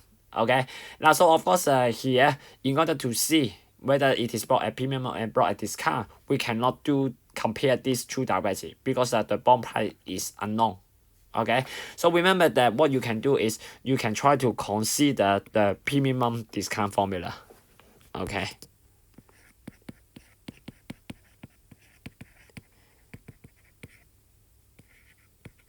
Okay, so we let the M be the redemption day which give you the minimum yield rate. Okay, so remember, according to the premium discount formula, then the bond price can be written as this, right? Okay, and then here, in order to see whether the bond is bought at premium or not, then what you need to do is you just need to concentrate on this term, okay, which can be positive or negative, isn't it? Okay, so here, okay, then let us try to compute this F out minus C minimum. Okay, then here, then you will find that this will be equal to minus 5.6%. Okay, so you can just punch in the number and then you can get this value. And then here, once you have this, then it follows from the premium discount formula that so this bond price will be less than C because this guy is negative. Okay, so then that means the bond is brought at discount, right? Okay, then given this, then according to the earlier results there, because the bond is brought at discount, then the minimum yield rate will happen at the latest redemption day. That means in our case that will be M equal to 15. Okay, now then given this, then we are done. Okay, so here, okay, then we know at 15, then the yield rate is minimum and the yield rate is 6.8%. So then you can just use then in that cases, okay, then the bond price will be equal to what? The present value of the cash flow. Okay, when the bond is called at the time 15 and the yield rate is 6.8%. Okay, so then you will get the bond price immediately. Okay, so here then we has already get the first critical parameter. Okay, so the bond price at time 0. Okay, now then the only thing left is just try to get the fund account the account balance, okay, at time 15. Okay, now then to get this, then you just record that. Okay, now so remember where does the money of the fund account comes from? So it comes from the coupon that you receive, right? Okay, and then remember in this problem, so you will receive the coupon until time end. Okay, then at time end the bond is called. Okay, and then you got the redemption value, right? isn't it? And then here, in this problem, we assume that all this money will be reinvest. Okay, so that you will receive a single payment at time 15. Okay, so that means the fund account balance at time 15 is just equal to the future value of this deposit plus your redemption value. Okay, now and here how do you get this future value?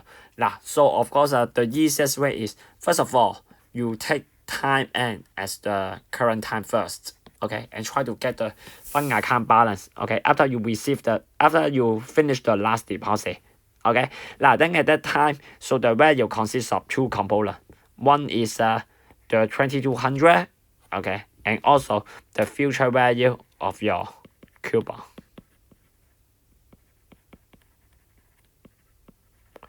Alright, so which is in forms of the immunity immediate.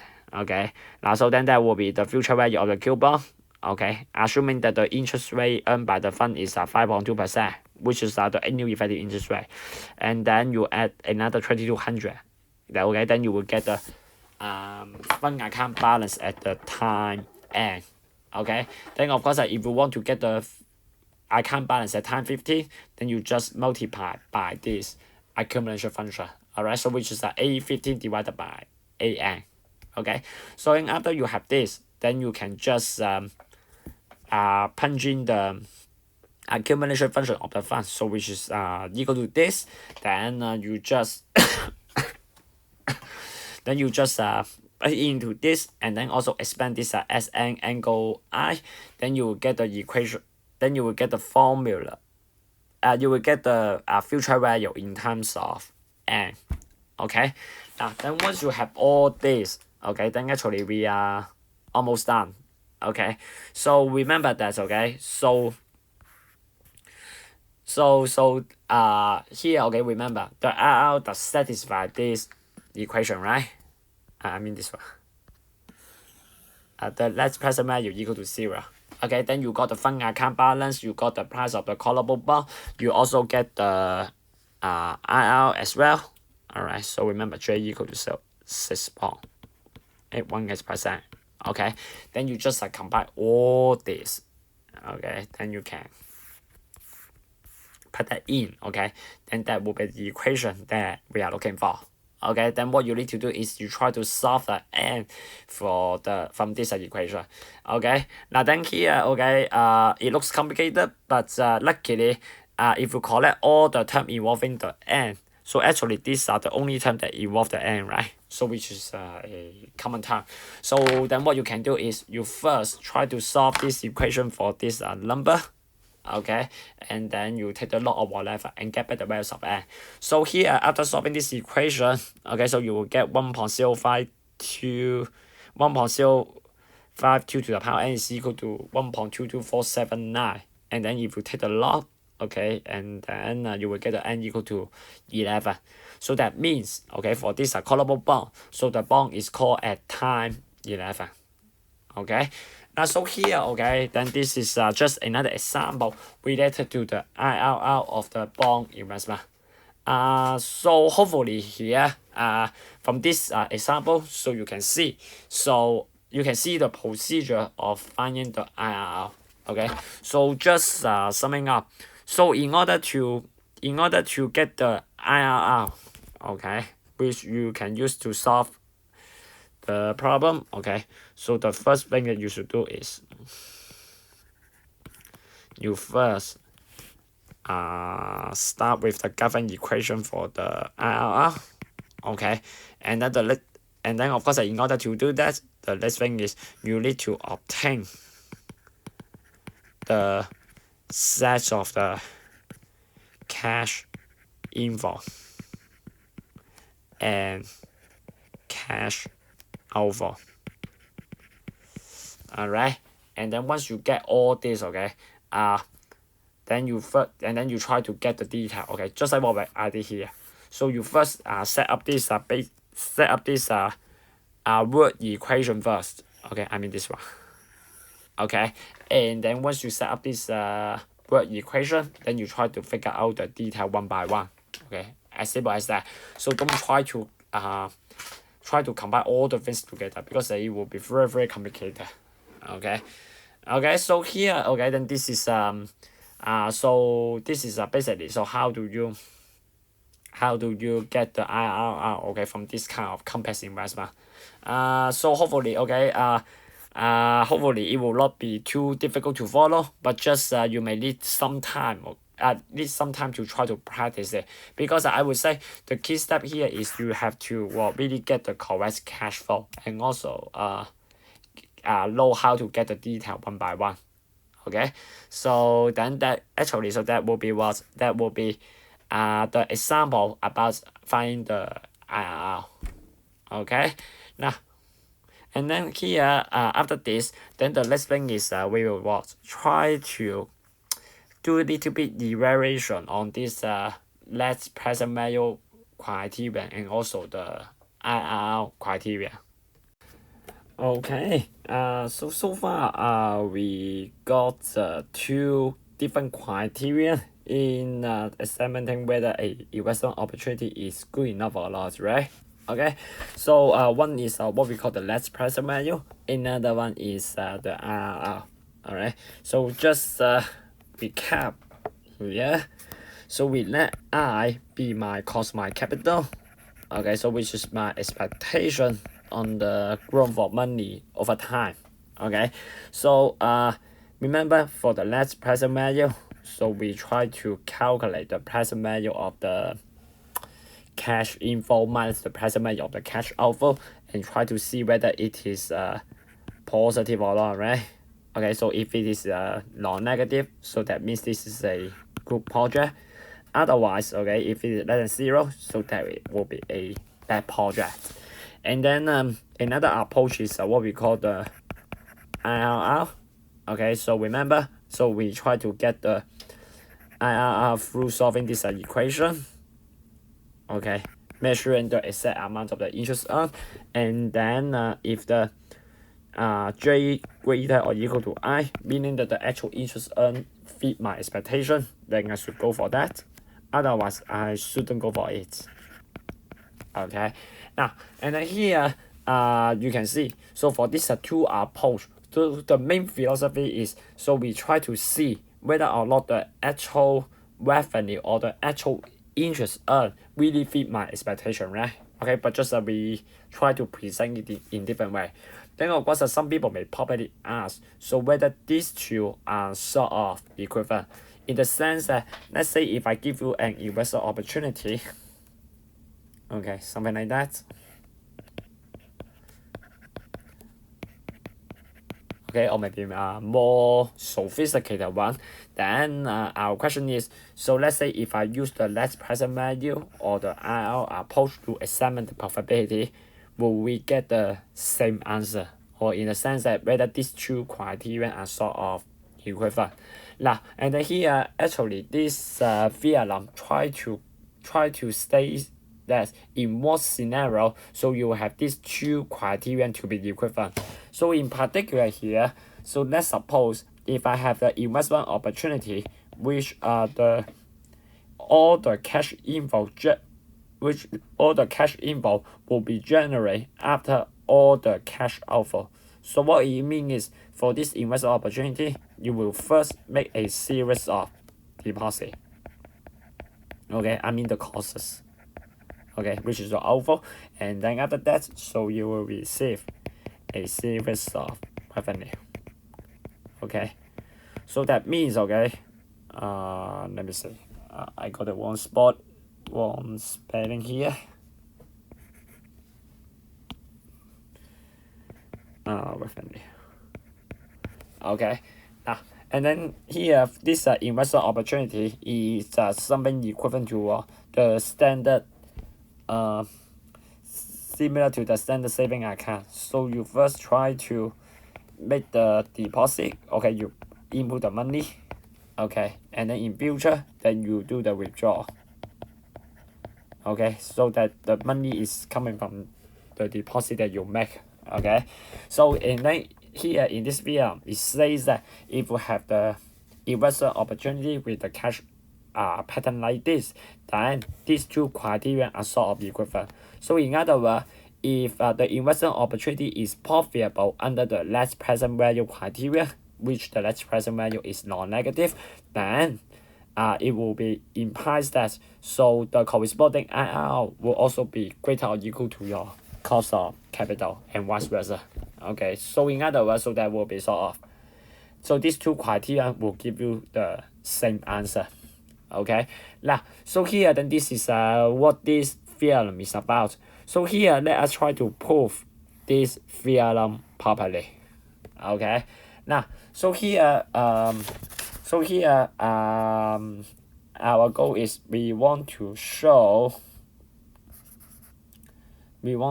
these two criteria are sort of equivalent. Okay, that is so I is my cost of capital.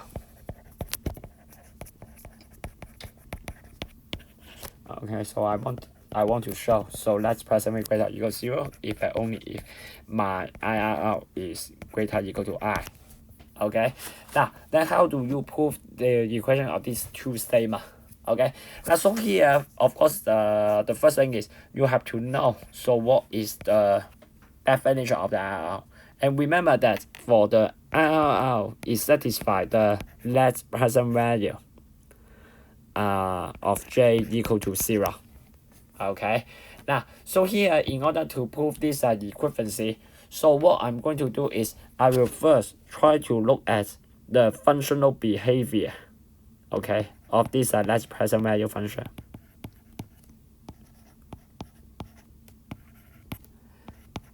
Alright, because this is a function of your cost of capital, right? So if it goes up and down, okay, this net present value will vary. Okay, and here, okay, so what I'm interested to know is, so I want to figure out so what is the behavior of this function, so whether it is increasing, decreasing, converse, or stuff like that. Okay, and here in particular what I'm interested to know is I want to know when will the net present value is greater than 0 or less than 0. Okay, so then this will allow you to study this relation. Okay, now so in order to get this, so let us first try to write down the formula of this net present value function. Now so here then to start with, so let us consider this cash flow diagram of this investment project. And remember, according to our the assumption, so all the cash outflow occur before the revenue.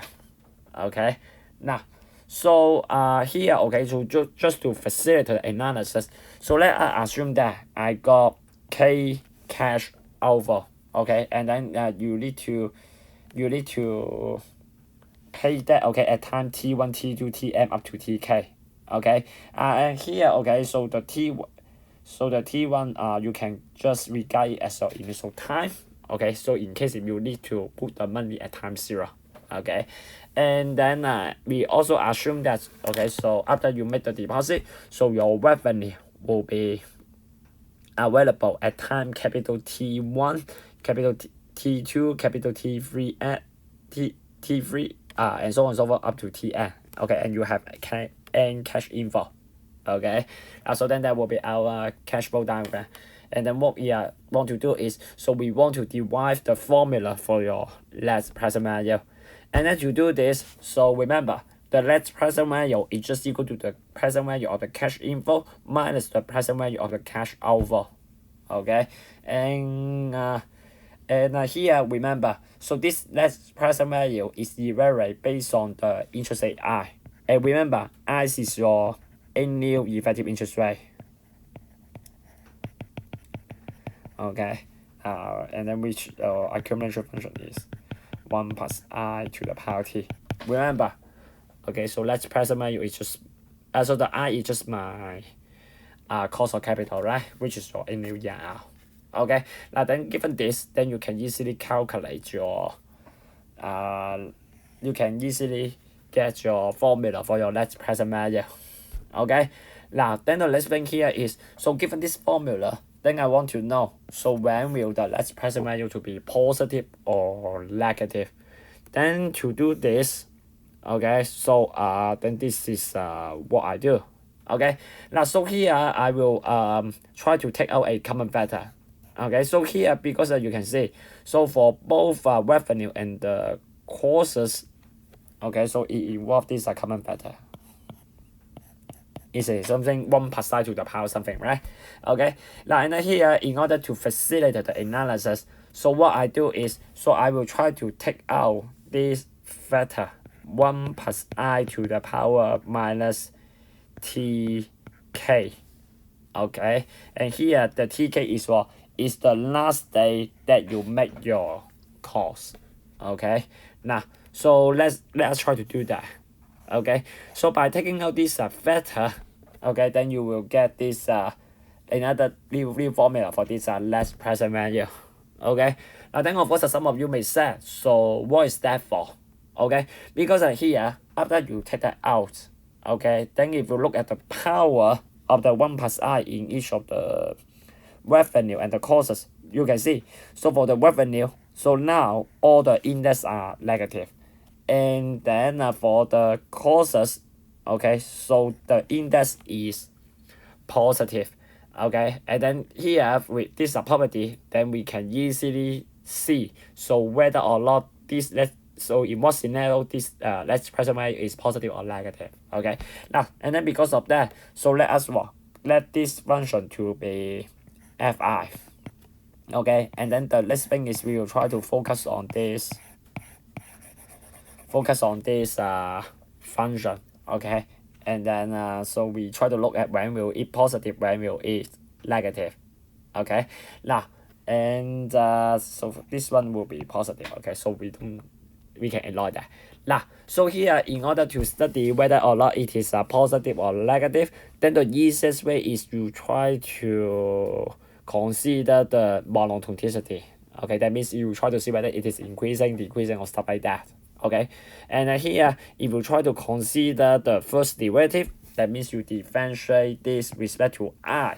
Okay, then one of differentiation, so then this is basically what you get. Okay, now and here you can see for the first term involving the revenue, so this is positive, this is positive. Okay, because 1 plus I to this power is always positive. Okay, and then how about this one? So this one is tk minus tm, right? Now remember, tk is the last day of your okay, of your deposit, and tm is what, one of the day that you receive the revenue. Definitely this is higher than that, right? Okay, tm greater than tk, so that in that cases, okay, so this term will be negative, so meaning that the whole summation will be negative.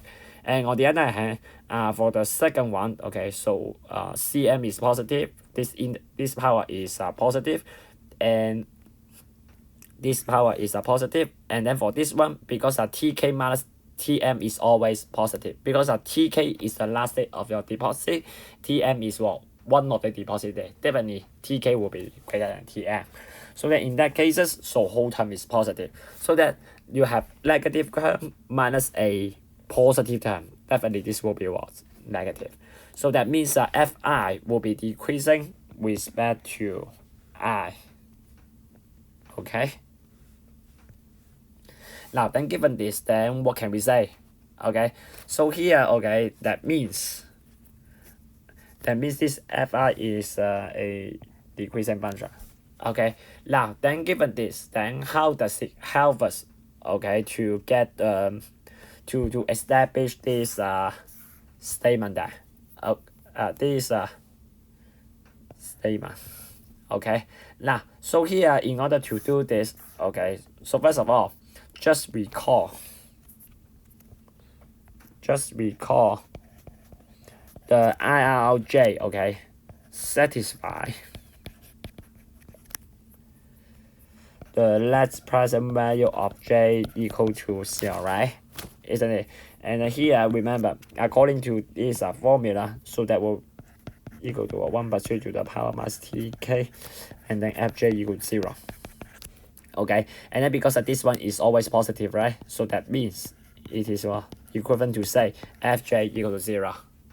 Okay, now then given this, okay, then you can try to scratch the graph of the fj now, FIR. Okay, now so the j is somewhere here, which the function value is negative, and then your function f will be something like this. Okay, decreasing function. Decreasing function, okay, and then once I equal to j, it will be equal to 0, and then it will keep on decreasing. So that means, okay, if the I less than j, so the fi will be positive, and then if I greater than j, so the fi will be negative. Okay, now then given this, okay, then what can we say? All right, now so here, okay, so here, okay, then given this, then you can try to now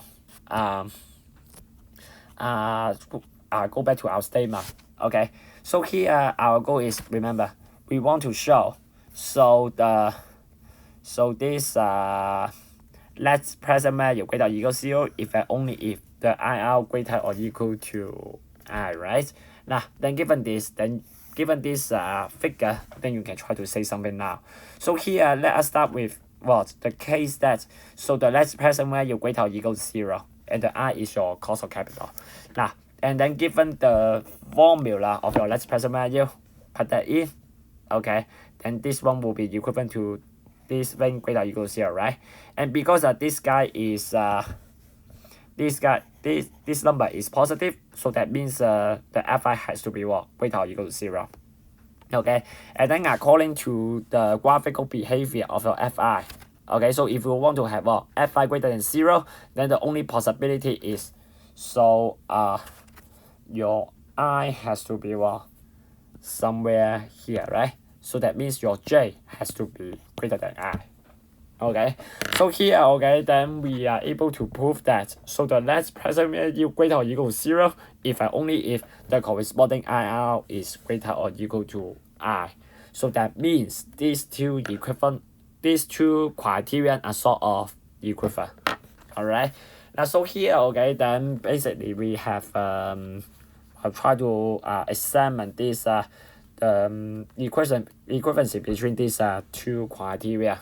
Okay, but just like here, it is only true under the criterion that so all the causes happen before you receive the revenue. So that means you first of all make the you first pay some money first, and then afterwards you receive the revenue, so that it can try to recover this saving account scenario. Okay, now then of course here then some people may probably ask, so what will happen if your cash flow does not really follow this pattern? Okay, and then what we are going to do is, so we will try to see first of all whether the let's present value and IRR and will still give the same answer. Okay, and of course we expect that, so the answer definitely will be no, right? Okay, now then the second question is, so if these two criteria give different answer, which one should I trust? Okay, so then that is the two questions that we want to answer. Okay, so first of all, whether these two will give you the same answer. Okay, and the second thing is, in case if there is any differences, okay, then which criterion should we consider to give my final decision? Okay, now so here, in order to give you some idea about this, so let us consider these two examples. Okay, now so let's start with the example number 7. Okay, now so for example number 7, so we have investment opportunity. Okay, but this time for this investment opportunity, so you are not required to give the courses at the very beginning, which is very different from the classical investment opportunity, right? Okay, so because of the land the investment opportunity, so you first pay the cost and you get some money, right? But this time the situation is reversed. So instead of paying the money, so the investor will first receive a amount at time 0. Okay, and then so this will be his revenue. Okay, but of course definitely he won't get this $30,000 free of charge. Okay, and then for this investment opportunity, so this investor will try to pay the cost later. Okay, so at time 1 he pay this, at time 2 he pay this, and then at time 3 he pay 20,000. Okay, so free cash flow in future.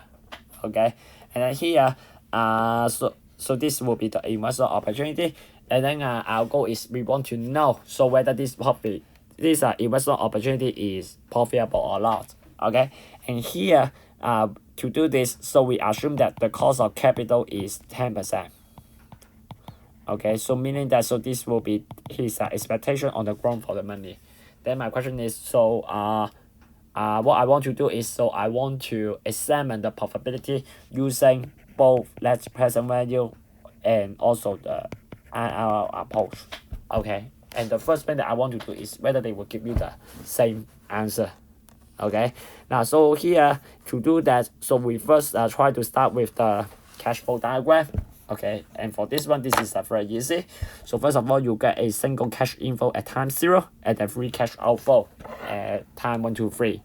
Okay, now so here, okay, so here let us start with the IRR approach. Okay, now so here in order to use the IRR approach, so the first thing is you first try to get your IRR, right? Isn't it? So let the J be the IRR, and then remember according to the definition, so the IRR satisfy what? The net present value equal to 0. Okay, and then that means what? The present value of the cash inflow minus the present value of the cash outflow equal to 0. So which is equivalent to what? The present value of the cash inflow equal to the present value of the cash outflow. Okay, then of course the next thing is, so you try to compute the present value of the inflow and the outflow. So for inflow, it is easy. It's just 30,000 at time 0. And then for the cash outflow, we have free cash flow at time 1, 2, 3. Okay, then you just calculate the present value using by taking the interest rate to be your IRR. Okay, now then given this, then you get the equation for your J, right? Okay, then you just try to solve it, then you will find the IRR is 30.37%. Okay, so here, okay, then according to the IRR criteria, okay, now because of this interest rate is far above from 10%, right? So according to the IRR criteria, so then this investment opportunity is a good one. Okay, according to IRR. Right now, and then and so it seems that way, right? Now then the next question is, so we will try to see so whether or not this net present value will give you the same answer. Okay, now so here, okay, then let us try to take a look on the case that if you use the net present value criteria. Okay, now so here to calculate the net present value, so you first take the interest rate to be 10%, which is your cost of capital. Then you evaluate your net present value of the cash inflow minus the present value of the cash outflow. Okay, and then you just evaluate that carefully, and you will find that the net present value is negative. Okay, which is a very, very negative number, right? Okay, so in that cases, if you use the net present value, you find that so this one will be a not profitable project. Okay, now so here then we can see, so in this example, so we have these two criteria give you different answer. Now then the question here is, so which one should I trust that? Okay, or I should say, why does it case such inconsistency? Okay, Now, and then here, in order to address this, so let us try to go back to our to our IR criteria. Okay. Now, so remember here, in the so here, okay, for the IRR criteria, okay, so we try to compute this IRR, right? Okay, and then of course here, in order to examine the probability, so we expect that so this IRR should be equal to what? The actual interest earned by the investor, isn't it? Okay, so this is what is expected, right? So that we do have this IRR criteria. Okay, now but here, if we try to review the whole investment opportunity, okay, so for this investment opportunity, first of all, you get some money, okay, and then you pay some money in future, isn't it? Now, and then if we try to look at this, so actually this whole transaction is just like the loan, right? Isn't it? So in particular here, you first try to borrow this amount, okay, so that you get this 30,000 at the beginning, right? And then afterwards, so you need to pay this money back. So meaning that this one looks like a repayment. Okay, now and then given this equivalency, so then this interest rate J, okay, actually does not represent the actual interest earned by the investor. In fact, it represents the actual interest charged to the investor. Okay, so that means this is what the interest paid by the investor. Okay, and of course here in terms of the investment, so if you have the high IRR, so that means you need to pay more for your investment opportunity. Definitely this is not good. Okay, so here because of this inconsistency, so actually this IRR is no longer to be a promising qualifier. Okay, because this J does not really telling you the interest earned by the investor. Okay, so then this explains, okay, why does what the net present value and the IRR give you the answer in this case. Okay, because there is a misinterpretation of this IRR. So of course in that cases, so because IRR does not really reflect the has a different meaning in these cases. So in that cases, so we should trust the net present value. Okay, because for the net present value, we just simply talk about the revenue and the costs, okay, with respect to my cost of capital only. Okay, so then that it will give you a fair judgment on the profitability of the project. Okay, so then this is the first scenario. Okay, now and then here let us try to look at another one. Okay, now so here in this example 8, so we consider another investment opportunity, so with a little bit strange cash flow. Okay, so for this investment opportunity, so first of all at the beginning, so you first pay $1,000. Okay, and then at time 1, so you receive a one-time revenue $4,000. Okay, but just after that, so you also need to pay 3,500 at time 2. Okay, so here again, so you will see, so some of the cash inflow happen, okay, within, so before the deposit. Okay, so we have a little bit strange cash flow. Okay, now and then again, what I want to do is so I want to investigate, so whether or not, so whether the IRR can give you a fair judgment. Okay, now so here again, so let's assume that so the cost of capital expected by the investor is 40%, so which is your cost of capital, and then to see whether it is profitable, then we try to find the IRR, right? Okay, now so remember remember the IRR satisfy the equation, the net present value equal to 0, so which is the present value of the inflow minus the present value of the outflow equal to 0.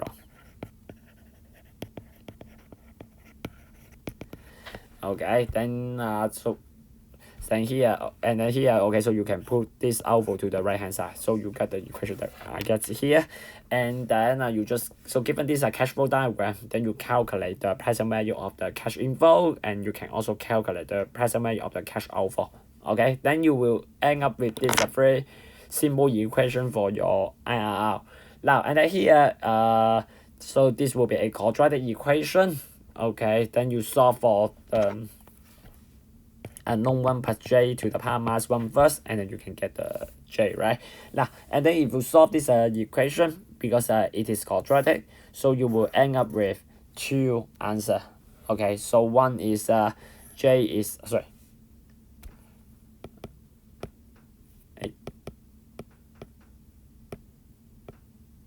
so one is 29.29%. Another one is a very huge number.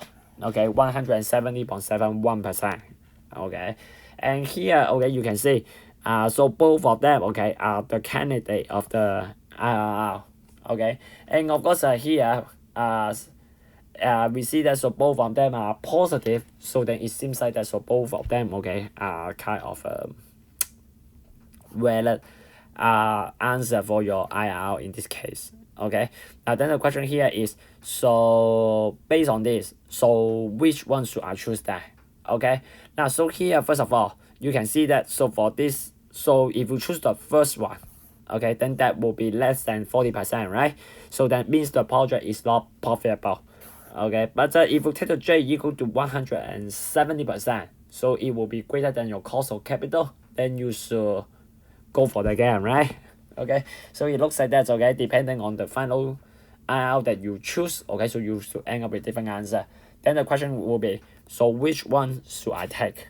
Okay, but I would say at this point, okay, so you don't have to struggle on this, because I would say, so these are IRR, whenever either one of these, so will not give you any sensible sensible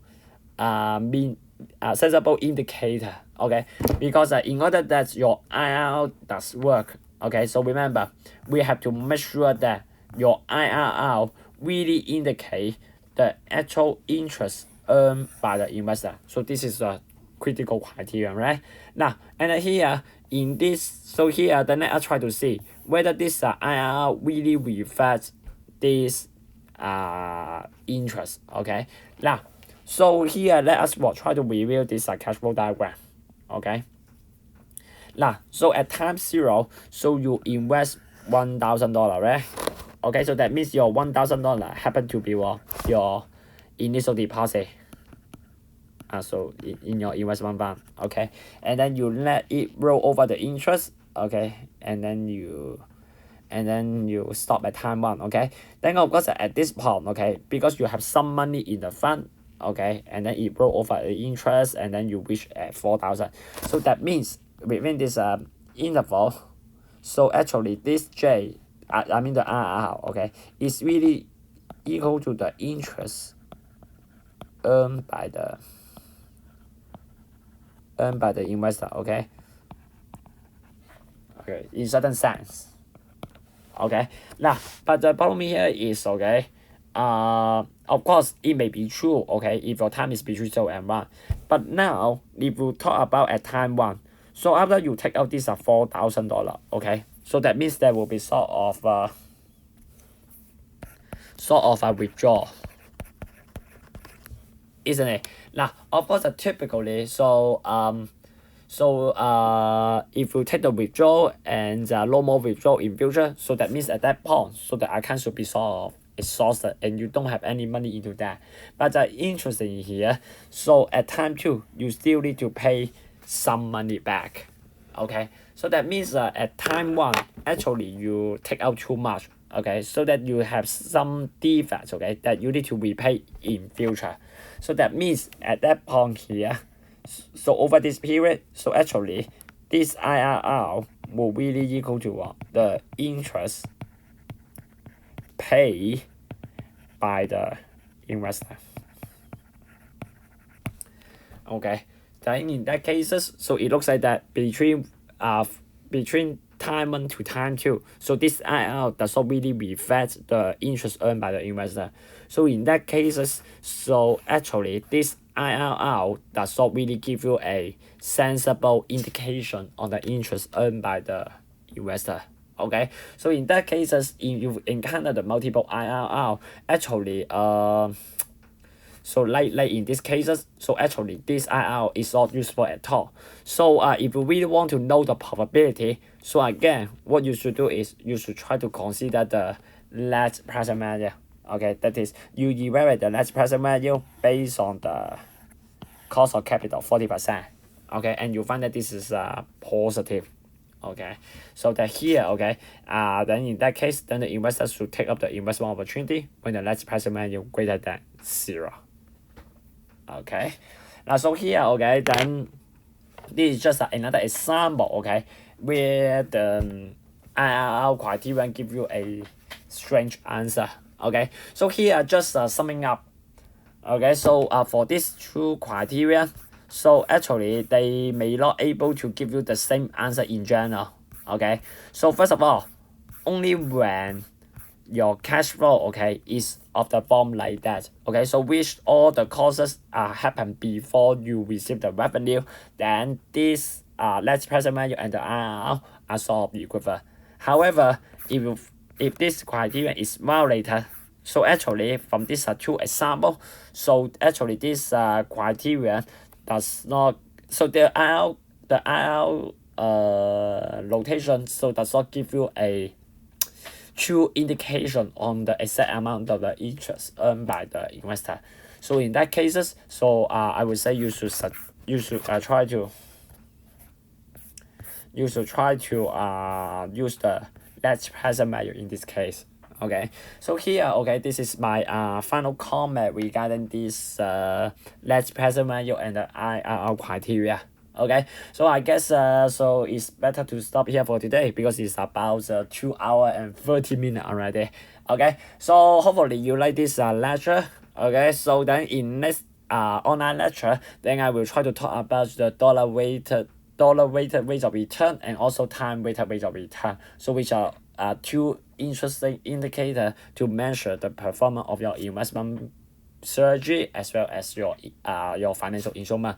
So that's all for today. Have a nice day.